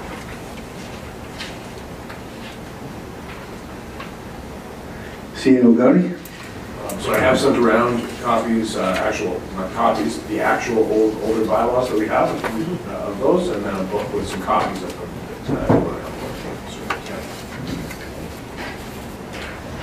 Certainly we'll make those available to everybody in the gallery wants to have a look at them. As I glanced through them this afternoon, it was interesting to see a lot of the bylaws that are on pretty much the same subjects as we entertained today. So, we're looking for a mover on this particular item. Councillor Hibbs. Thank you, Mayor Creasy. I will go ahead and move second reading to bylaw 457, repeal of inactive bylaws number 5. Thank you for that. Does anyone have anything they'd like to bring up at this time? If not, I will call the question for second reading on bylaw 457. All those in favor? Thank you. Councillor Jacobson. I'd like to give third reading to bylaw 457, repeal of inactive bylaws number 5. Thank you very much. I don't see any lights on, so I'm going to go ahead and call the question for third reading. All those in favor? Thank you very much. And then Acting Director Piche, if you want to continue on to rescind bylaw 458, please. Thank you, Mayor Creasy. So bylaw 458 is repeal of inactive bylaw number 6. This is our last group of bylaws that we're going to repeal. Once this one is done, we will have, and when I mean done, this has to have third reading, we will have all of these 6 bylaws then rescinded with one general bylaw.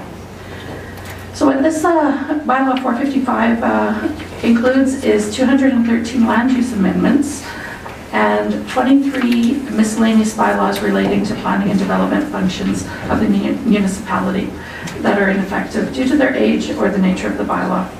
And all of these bylaws do range from 1903 to 1990. If there's any questions? Thank you for that.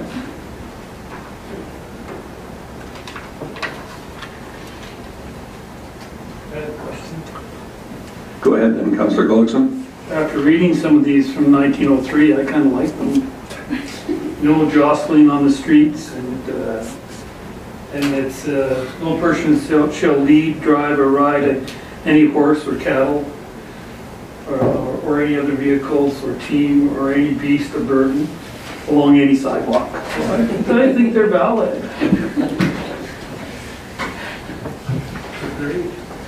Considering we've pretty well done away with street jostling, perhaps it's time that we revise them. So. Yeah. Anyone else? Councillor Hibbs. I don't have anything to add, so I will go ahead and give first reading to bylaw 458, repeal of inactive bylaws number 6. Thank you very much. All those in favor? Thank you.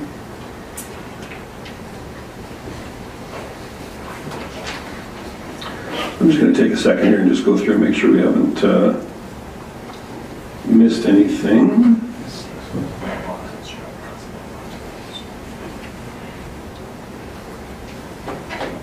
If we can just go back to the first page of your agenda, we'll go through our council mailbox at this time.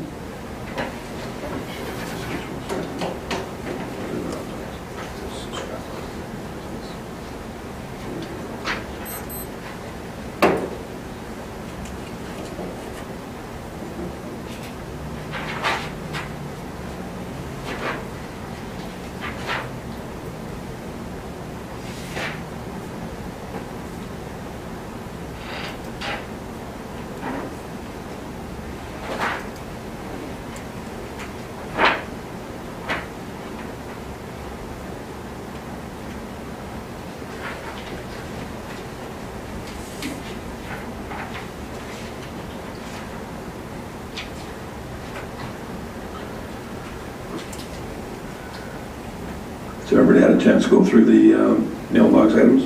I think someone had asked earlier about the proclamation for Public Works Week, and traditionally it's not been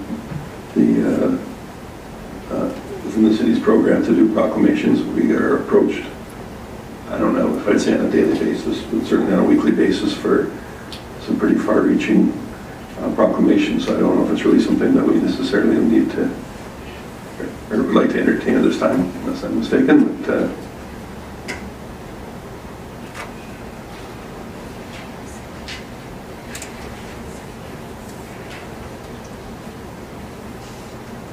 and any questions on the Police Commission regular meeting minutes there? Was clear enough?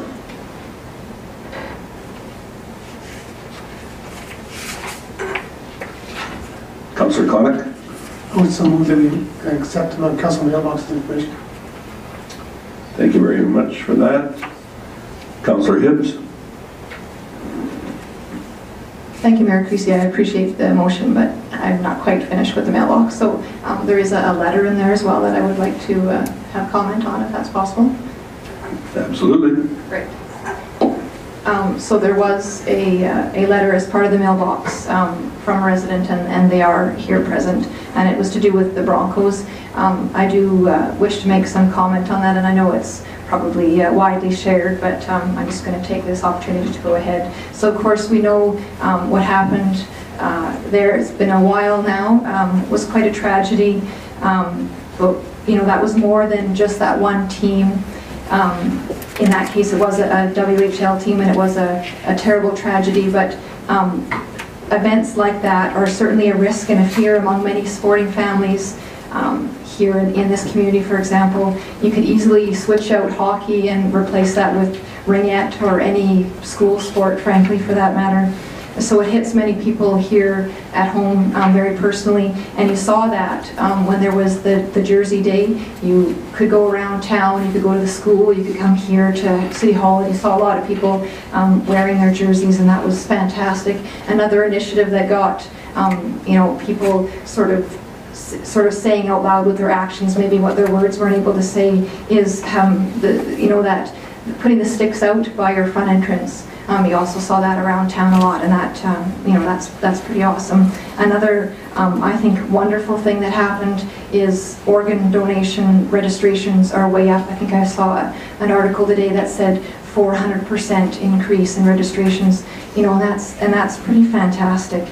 And I also wanted to commend you know, the local citizens here in their generosity, because I know over and over again you've got people that led you know, endeavors to raise money to go towards you know, that tragedy, as well as people just, you know, giving donations via whatever they were doing. So I know this letter is asking for a contribution or a donation from the city. I wouldn't speak in favor of that, but I think that I do want to really shout out to the community just how generous this community is. They show it over and over again, and they did it here. I also want to echo some sentiments from the writers that in a follow-up conversation I had with them, and it isn't addressed so much in this letter, but in that follow-up conversation about the importance of those first responders and, you know, the medical and support that happens after that as well. And I think that's an important part of this as well. So I don't think it's maybe out of line to extend that even to our area first responders and medical and support teams with the wonderful work that they do. A lot of, in some cases, volunteer, and I think that's very amazing and very worthwhile, you know, saying thank you, and we appreciate that. And then I guess finally what I just want to wrap up saying is, I don't know if all of you used to watch Mr. Rogers or not, but there's a quote of his that I find reassuring, and I often personally think of it in situations like this, is when, you know, disaster strikes, when tragedy hits, you can get kind of down in the, you know, in the sadness of it, but you have to look for the heroes, for the helpers, and that's the silver lining and things like that. So I just want to put that out there, and that's really all I have to say on that. Thank you. Thank you, Councillor Hibbs. Anyone else have any anything they would like to say regarding Councillor Mailbox?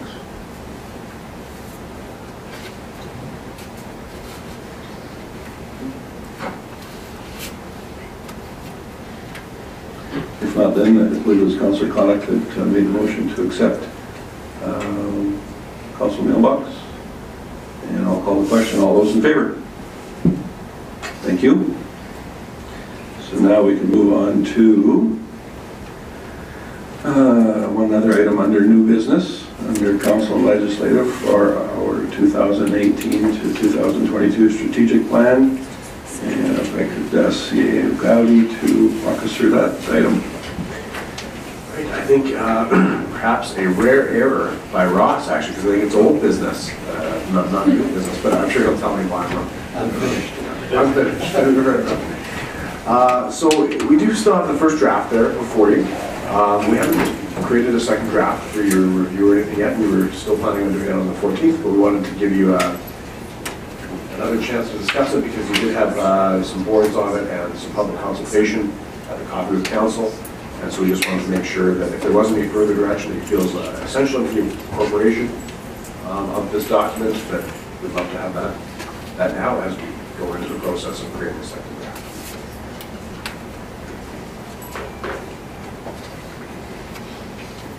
Councillor Hughes?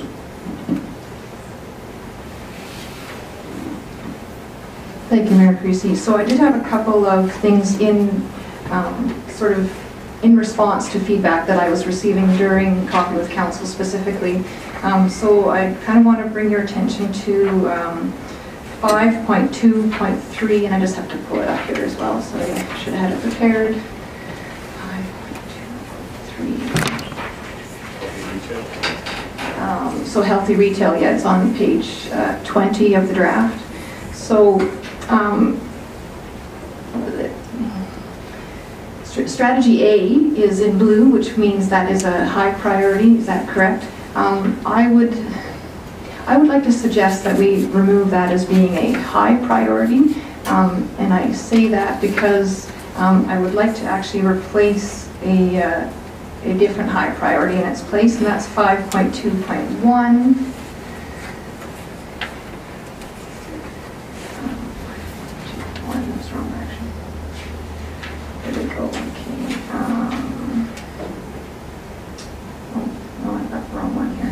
There we go, sorry, yes, 5.2.1. So on 5.2.1, strategy C, the infrastructure management to address city's current infrastructure deficit, that currently is a low priority, and I would like to increase the level of priority on that.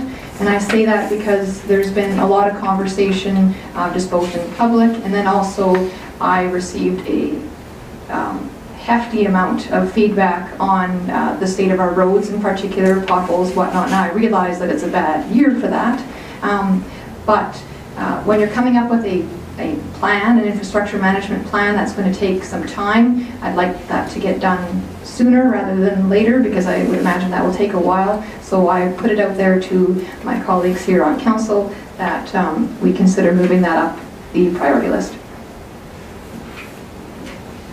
So Councillor Hibbs, just for clarity then, we jumped around on a couple of items there.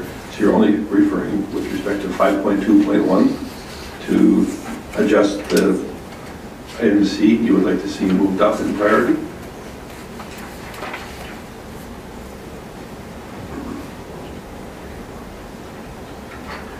Certainly, go ahead. So I had understood that your proposal, and correct me if I'm wrong, was to increase the priority of 5.2.1C and correspondingly decrease the priority of 5.2.3A.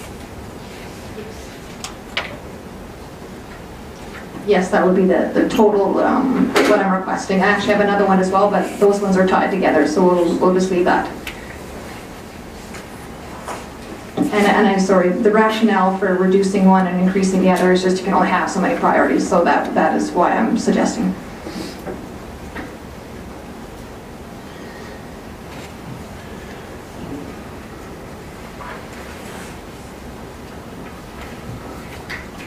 Councillor Connick?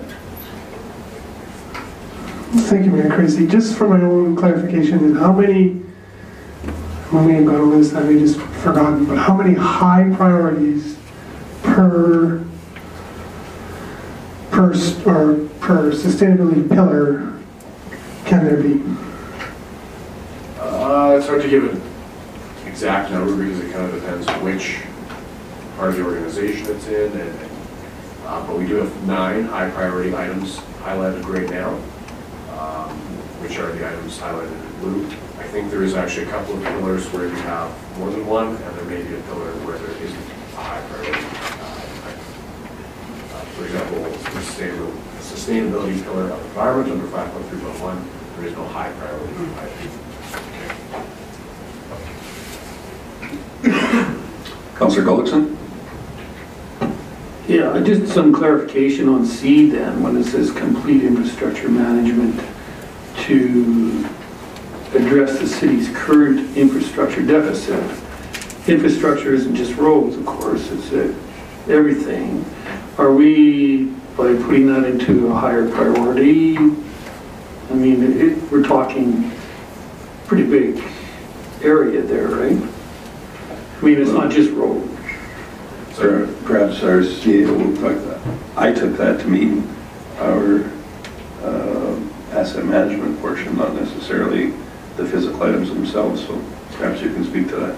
So I think there is 2 sides. There is sort of this one is quite specific about Len Thompson Drive being paved and that sort of thing. Certainly we saw it as tying into bigger asset management. It isn't just roads, it's parks, it's our buildings, it's pipes. It is sort of everything that the city uses to deliver services to the residents. So roads is certainly one that is important and people see it every day, but it's by no means the only one we would consider that we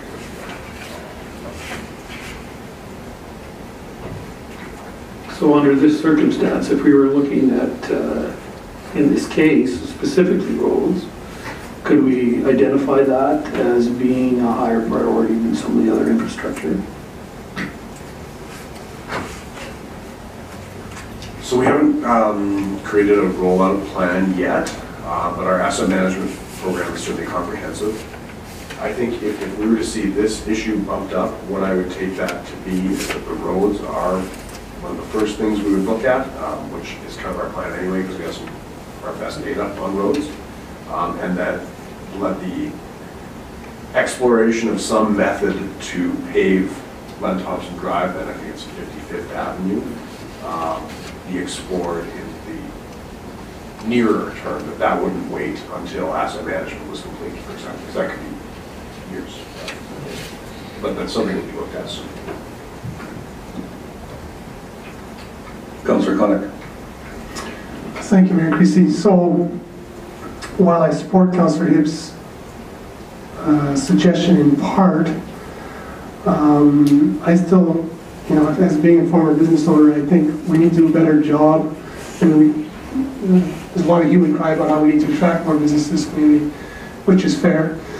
However, I think the existing business community certainly needs help in just promoting their businesses. They can only do so much, and I think we should still consider that a high priority. If we're juggling high priorities and considering moving some of them, there was one in respect, I think it's the very first one under 5.1.1, sustainability pillar governance, make the work of city council more accessible. We have that as a high priority. Well, the goals that we list there we're already doing. I mean, maybe that should be a medium priority. You know what I'm saying? Like, I would argue we're fairly accessible. Maybe others don't feel that way, but we're live streaming as of tonight. User-friendly council documents. So I think we've got a lot of work to do with this now. The more that I think about it, if we're going to start juggling high and regional priority, medium priorities. So. So it is not essential that you swap one for one. I think that was just a suggestion made in deference to our workload. But we certainly could bring 5.2.1C into the medium priority category at this time and leave that as a high priority. Our plan is also to develop a bit of a work plan that will have timelines with these actions. and we'll present that to you. So I think maybe it would be most productive to wait to see those timelines and then really give us some feedback. What we're hoping to get was sort of one thing from each council where you can see, like to see something moved up, and one where you could stand for it to be moved back, and then we'll do a final adjustment on our timelines and bring it back for a final adjustment. So we certainly will give you some more information on our anticipated timelines that might help this decision. Does that offer some clarity, Councillor Connick? So you're not looking for that tonight then? We're always looking for feedback. Tonight we were still looking for sort of like showstoppers, because we recognize it's difficult for you to say where your priorities lie without some idea of timelines. Okay, just a couple more if I may. Under community safety, we had talked about Explore Regional Policing. I thought we were changing that. I see we haven't. Is that still the plan? That is still the plan. None of the things we've discussed are reflected in this. This is still just the first draft, except I think Ross did update the spelling of one councillor's name. Is the only change that is made to this document. Okay, so I'm just curious, then why is the same document coming back? Like, why aren't we, this seems like a waste of time.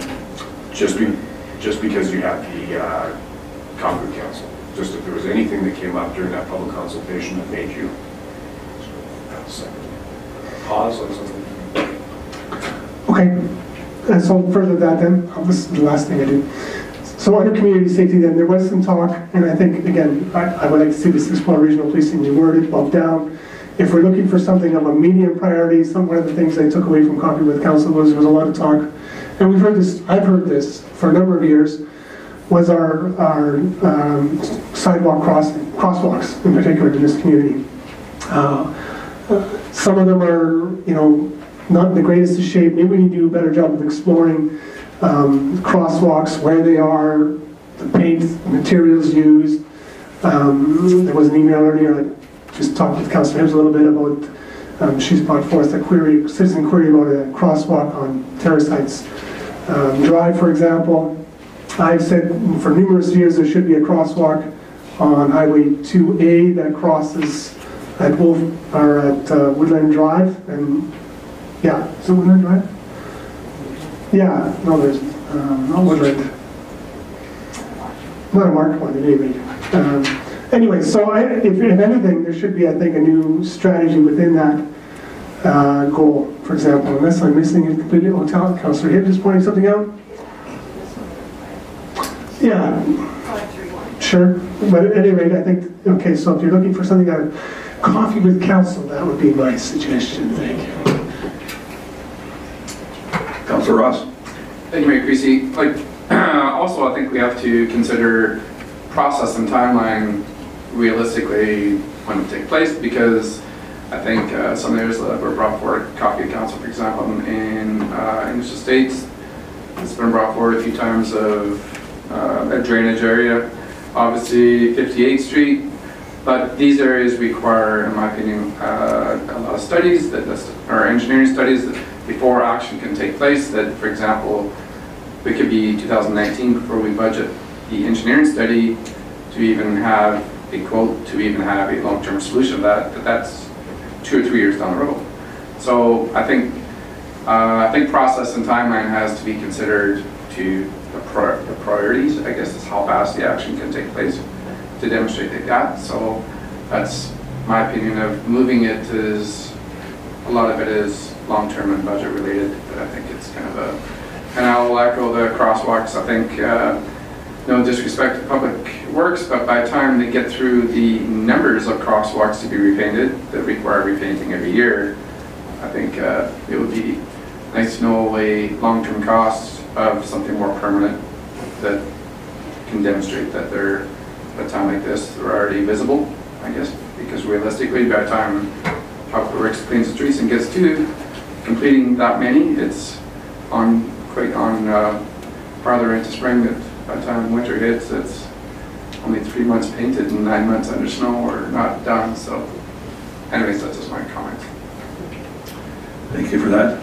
And I did have an opportunity just to go back through the notes here, and I think when you look at 5.31, I think your comment, Councillor Connick, that as a desired result, the Lacombe sidewalk system is contiguous throughout the city, that really crosswalks, in my opinion, would form a portion of that, but if you would like that worded in there, sidewalks and crosswalks, I don't think that's unreasonable to it. It's very, very closely connected. Reasonable? Yeah. Councillor Hibbs. Thank you, Mayor Creasy. So just one additional to follow up with something from Coffee with Council, and also I think we've heard it before at this table numerous times. I'd like Council to revisit the idea of adding as a probably a low priority, but train whistle cessation.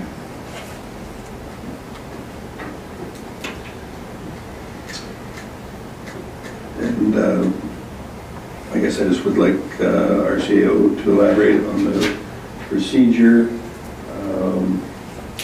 I know it will take certainly some time to compile all of the input questions that did come out of Coffee with Council, because it was fairly well attended, I would suggest.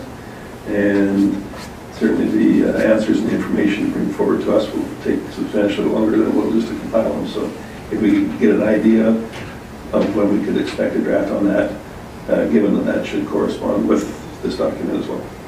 For sure. So, excuse me, May 28th is the plan, so that's actually the second meeting that you have in May, to bring back the full, we have this hopefully for your adoption, as well as some initial draft of responses to all of the comments we heard at Coffee with Council. I do think if train whistle cessation is something that Council sees as a priority, including it in this document under community safety or health, we can look where that best fits. But if that is something you want to see at least moved towards during your term, I do think we should get some direction to do so. So I take that.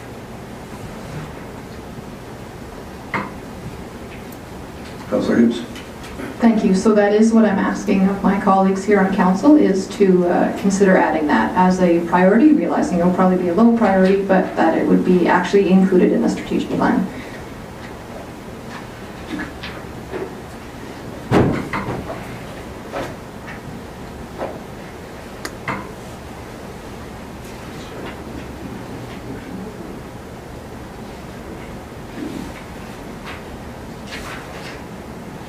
Councillor Gullickson. Thank you, Mayor Creasy. I'd echo Councillor Hibbs' plan for doing that. It certainly has been a priority for me, and I know in discussions with Matt, we're looking at a 3-year time frame anyway, so I think if we could get started now, that would be terrific, and maybe it'd be just in time for the end of our term. Or maybe just before. Or just before, which would even be better, yes. So if we could add that as even a medium priority, that would be terrific. Councillor Ross. Thank you, Mayor Creasy. Maybe this is more directed to other directors, but I previously made a motion pertaining to reviewing the nuisance bylaw. And obviously that's bylaw enforcement staff related. And I've had some citizens readdress that question. Is that something that we possibly have a whole committee meeting on because it's umbrellaed under several issues that are concerns in the community, or do we wait? Obviously it makes more sense to wait till the bylaw enforcement staffing is resolved, and because a couple of notice of motions that I made, it was kind of more or less decided to wait till after the strategic plan. So I just kind of want to know, as the notice of motions were made previously, what is process, or what would be. So I think both the nuisance bylaw review and level of service bylaw enforcement are reflected in the strategic plan. We haven't scheduled them in yet. Once we have a look over the coming week at how we are going to schedule them in, we'll bring something back to you. And if you're looking at it and you're saying, well, that's not fast enough for me, then we'll take that direction. And certainly we will. That is included in the strategic plan, and we will present some timelines for when we can review both of those things. Reasonable, Councillor Ross? Thank you, Mayor Creasy. Yeah, absolutely. I think part of me says the bylaws are in place. It's just a matter of structuring bylaw staff with what the citizens are expecting and what we can do with our relationship with our new bylaw officers to enforce it. That's exactly what you say. So, Councillor Gibbs? Thank you. Did you need a motion then for that to be added to, or what I would like to see, or what Councillor Gullickson and I would like to see added to the the strategic plan, sorry? That would be appropriate. All right, well, I will so move then that train whistle cessation be added to the strategic plan as a priority. Okay, thank you for that, Councillor Gibbs. Go ahead, Councillor Koch. Well, not just train whistle, we talked about crosswalks. I would ask for a further amendment that any further instructions as received this evening would be incorporated into the... So just for the sake of clarification, those instructions being possible raising of the priority level of item 5.2.1C, complete construction management to address the city's current construction deficit. Possible decrease in priority of 5.2.3A, increase public awareness of current retail options. Inclusion of whistle cessation as a B in priority item, and the specific reference to crosswalks under the Walkable City Environment Sustainability.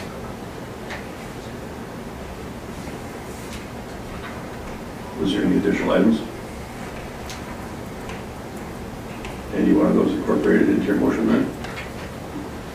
Yes, so I was asking for some direction on that. So yes, that is my intent, is to have those changes added. Yeah. Wonderful. Welcome, Councillor Hoekstra.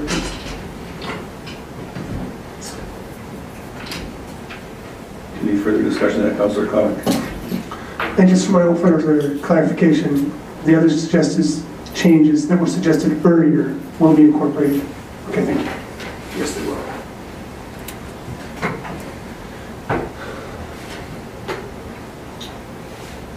Councillor Hoekstra, appreciate you making the time. I know you had other commitments this evening. Right now, we're just reviewing the strategic plan items that we would like to see perhaps added or rearranged within it. And we're at the point where we've made a motion to add quite a few items in there. I would like to give you the opportunity to add anything of particular interest that you had outstanding, if there was anything. That's even easier.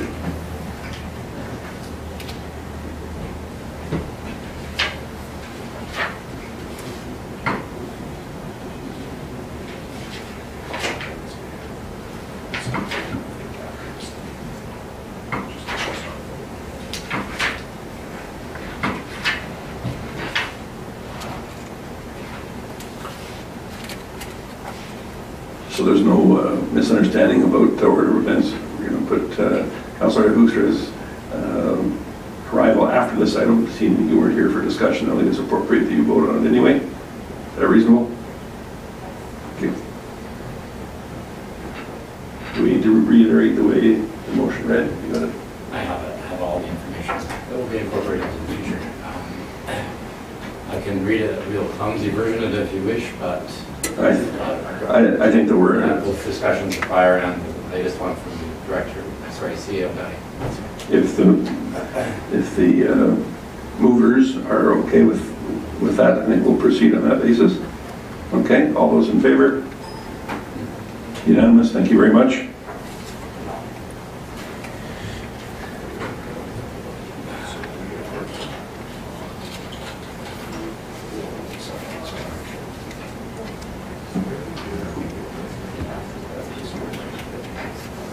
So unless I'm mistaken, we've come to reports, after which time we'll take an immediate break.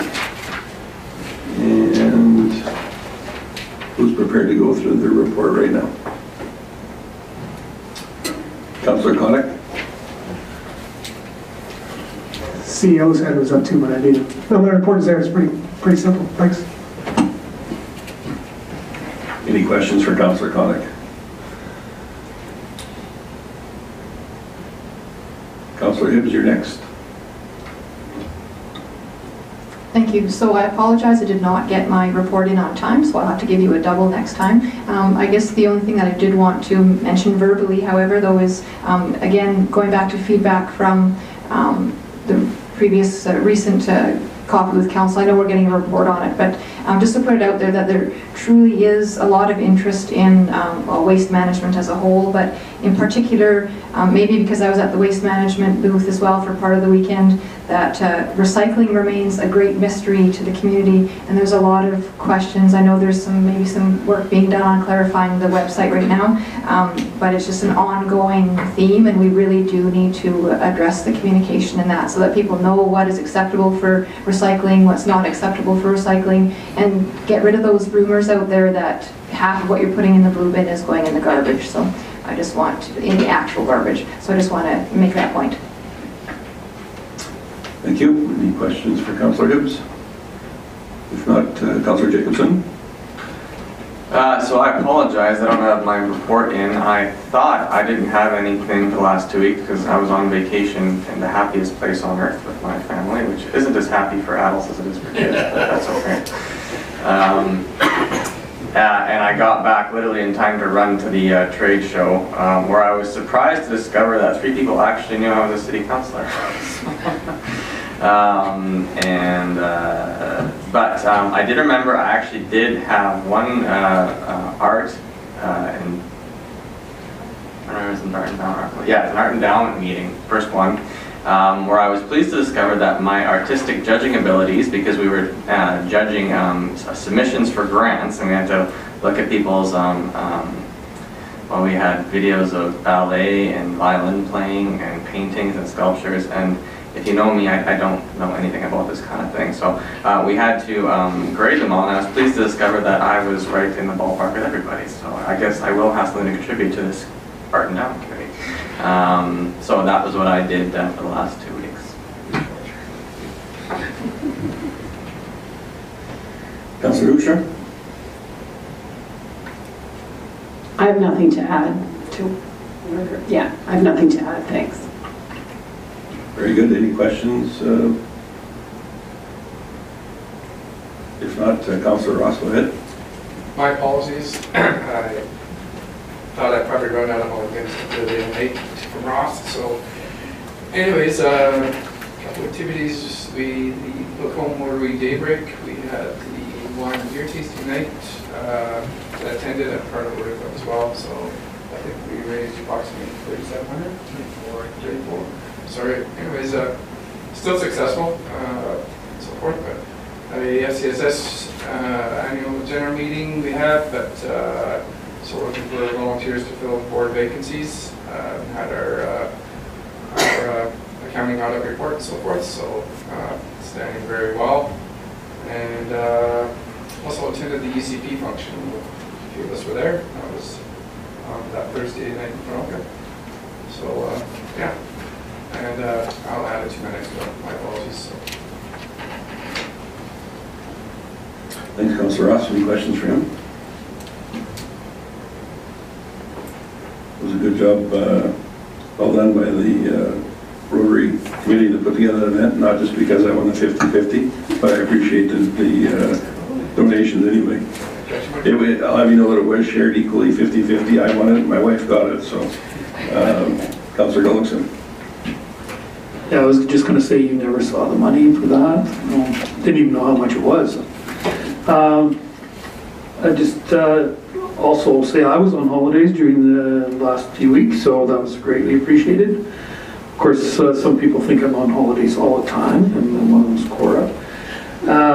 But I did attend 3 MPC meetings. The last one was very interesting. I enjoyed that a lot, actually. We had some good discussion there about a few items. And the library board meeting was good. The SuperNet is working extremely well, maybe too well for some of the users there. I think there's lots of gaming and different things happening down at the library. So Tomorrow night we have a meeting, and I think we'll address some of those issues and see if we can maybe do something there.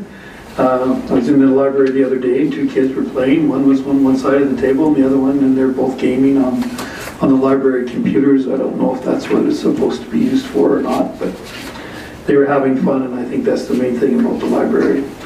And other than that, that was it. 3 MPC meetings and library board meeting.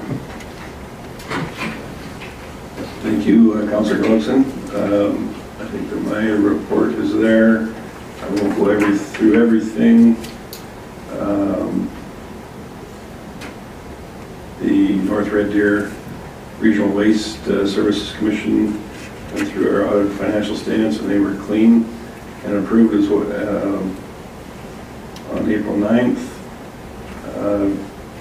That same day for the wastewater regional meeting, once again, that we discussed the grand opening plans. I just want to remind all of council to certainly advise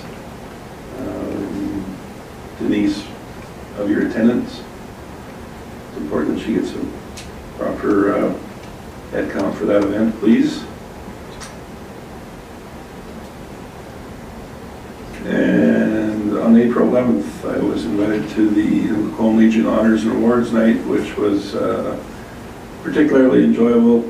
And when we look at how generous our community is with volunteers and whatnot, they had individuals there that were receiving pins, which they are very nice pins, but one of them was for 50 years. So there's certainly a lot of recognition that was well deserved that evening.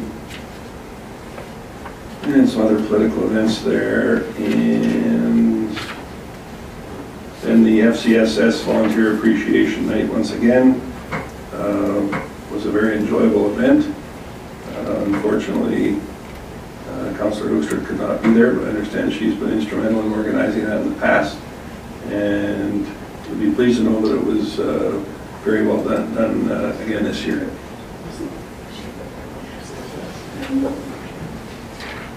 Any questions for me, Councillor Connick? Thank you, Mayor Creasy. Oh, thank you, Mayor Creasy. Not for you. In fact, I had one for Councillor Gullickson, but you missed my light. That's all right. Just on the MPC stuff, I know that you can get some very interesting meetings there. If you could just, in future, just elaborate a little bit more. And specifically, I sat on that for 10 years, and I know there's some interesting stuff on there. So, the bottom one is I wanted to make the deadline, so we hadn't had the meeting yet. That's why it was blank. Okay. No, that's terrific. If you just kind of just give a highlight, just a brief what it was and whatever. Because yeah, you can get some interesting stuff there. Thanks. Okay, and our significant events report. I'm sorry, Councillor Hoekstra. Your light was on and everything.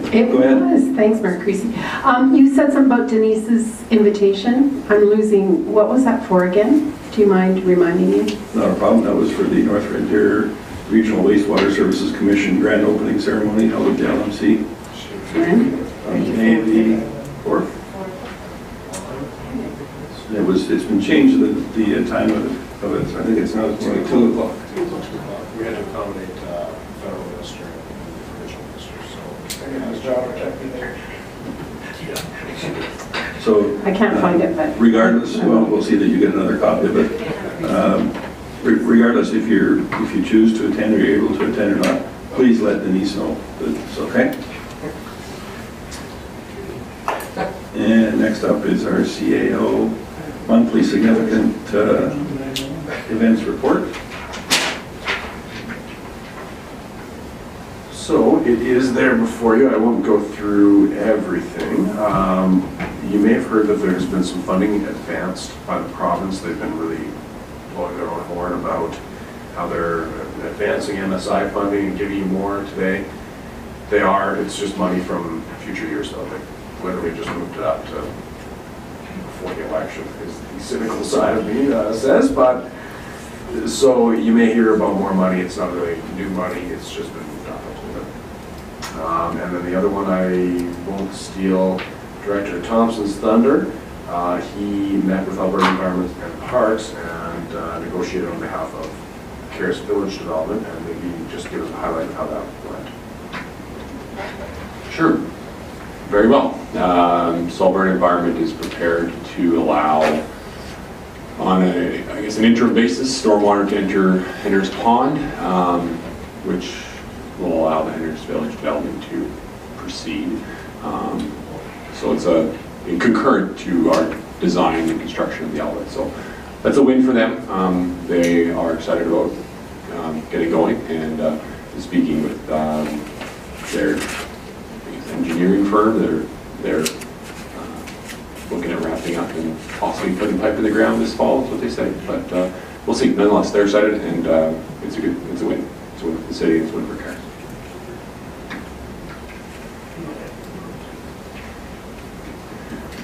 That is good news. Thank you for that, Director Thompson. So just to be sure, it's not that it's intended that we postpone the Oakfall project. This is to happen concurrently, correct? That's right. It's just, it allows them to proceed concurrently. The reality is that their development will take some time, a number of months, perhaps even next year, before they have buildings in the ground contributing new stormwater runoff to the pond. And I think Alberta Environment recognized that our timelines are pretty close to those timelines. So we're looking at construction likely sometime in 2019, optimistically starting this winter. But Alberta Environment ultimately recognized that and is allowing them to proceed and go ahead with their development. Very encouraging. Councillor Clark? Yeah, that's terrific. They can get the services in at the very least this year, so that's awesome. Quick question about temporary diversion license for pumping of Elizabeth Lake rejected. So I'm assuming they were going to save some dollars that we're not hiring that pump anymore. What's going on there? Saving dollars is an interesting way to look at it. Yes, we may save on the pump rental because we are not allowed to do that pumping this year. We have some concerns about what that could do to the trail infrastructure, but we'll be monitoring it. And if action needs to be taken, then we'll talk to Alberta Environment about some sort of more priority and expedited process. But we're hopeful actually that we can make it through this year and then get something permanent in place in the future.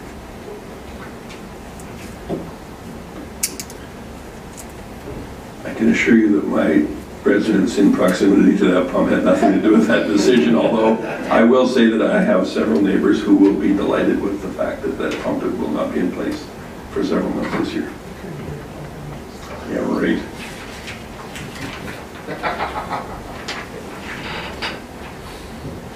So at 7:30, I think we'll take till recess till 7:40. Give the media an opportunity to ask questions if they so choose.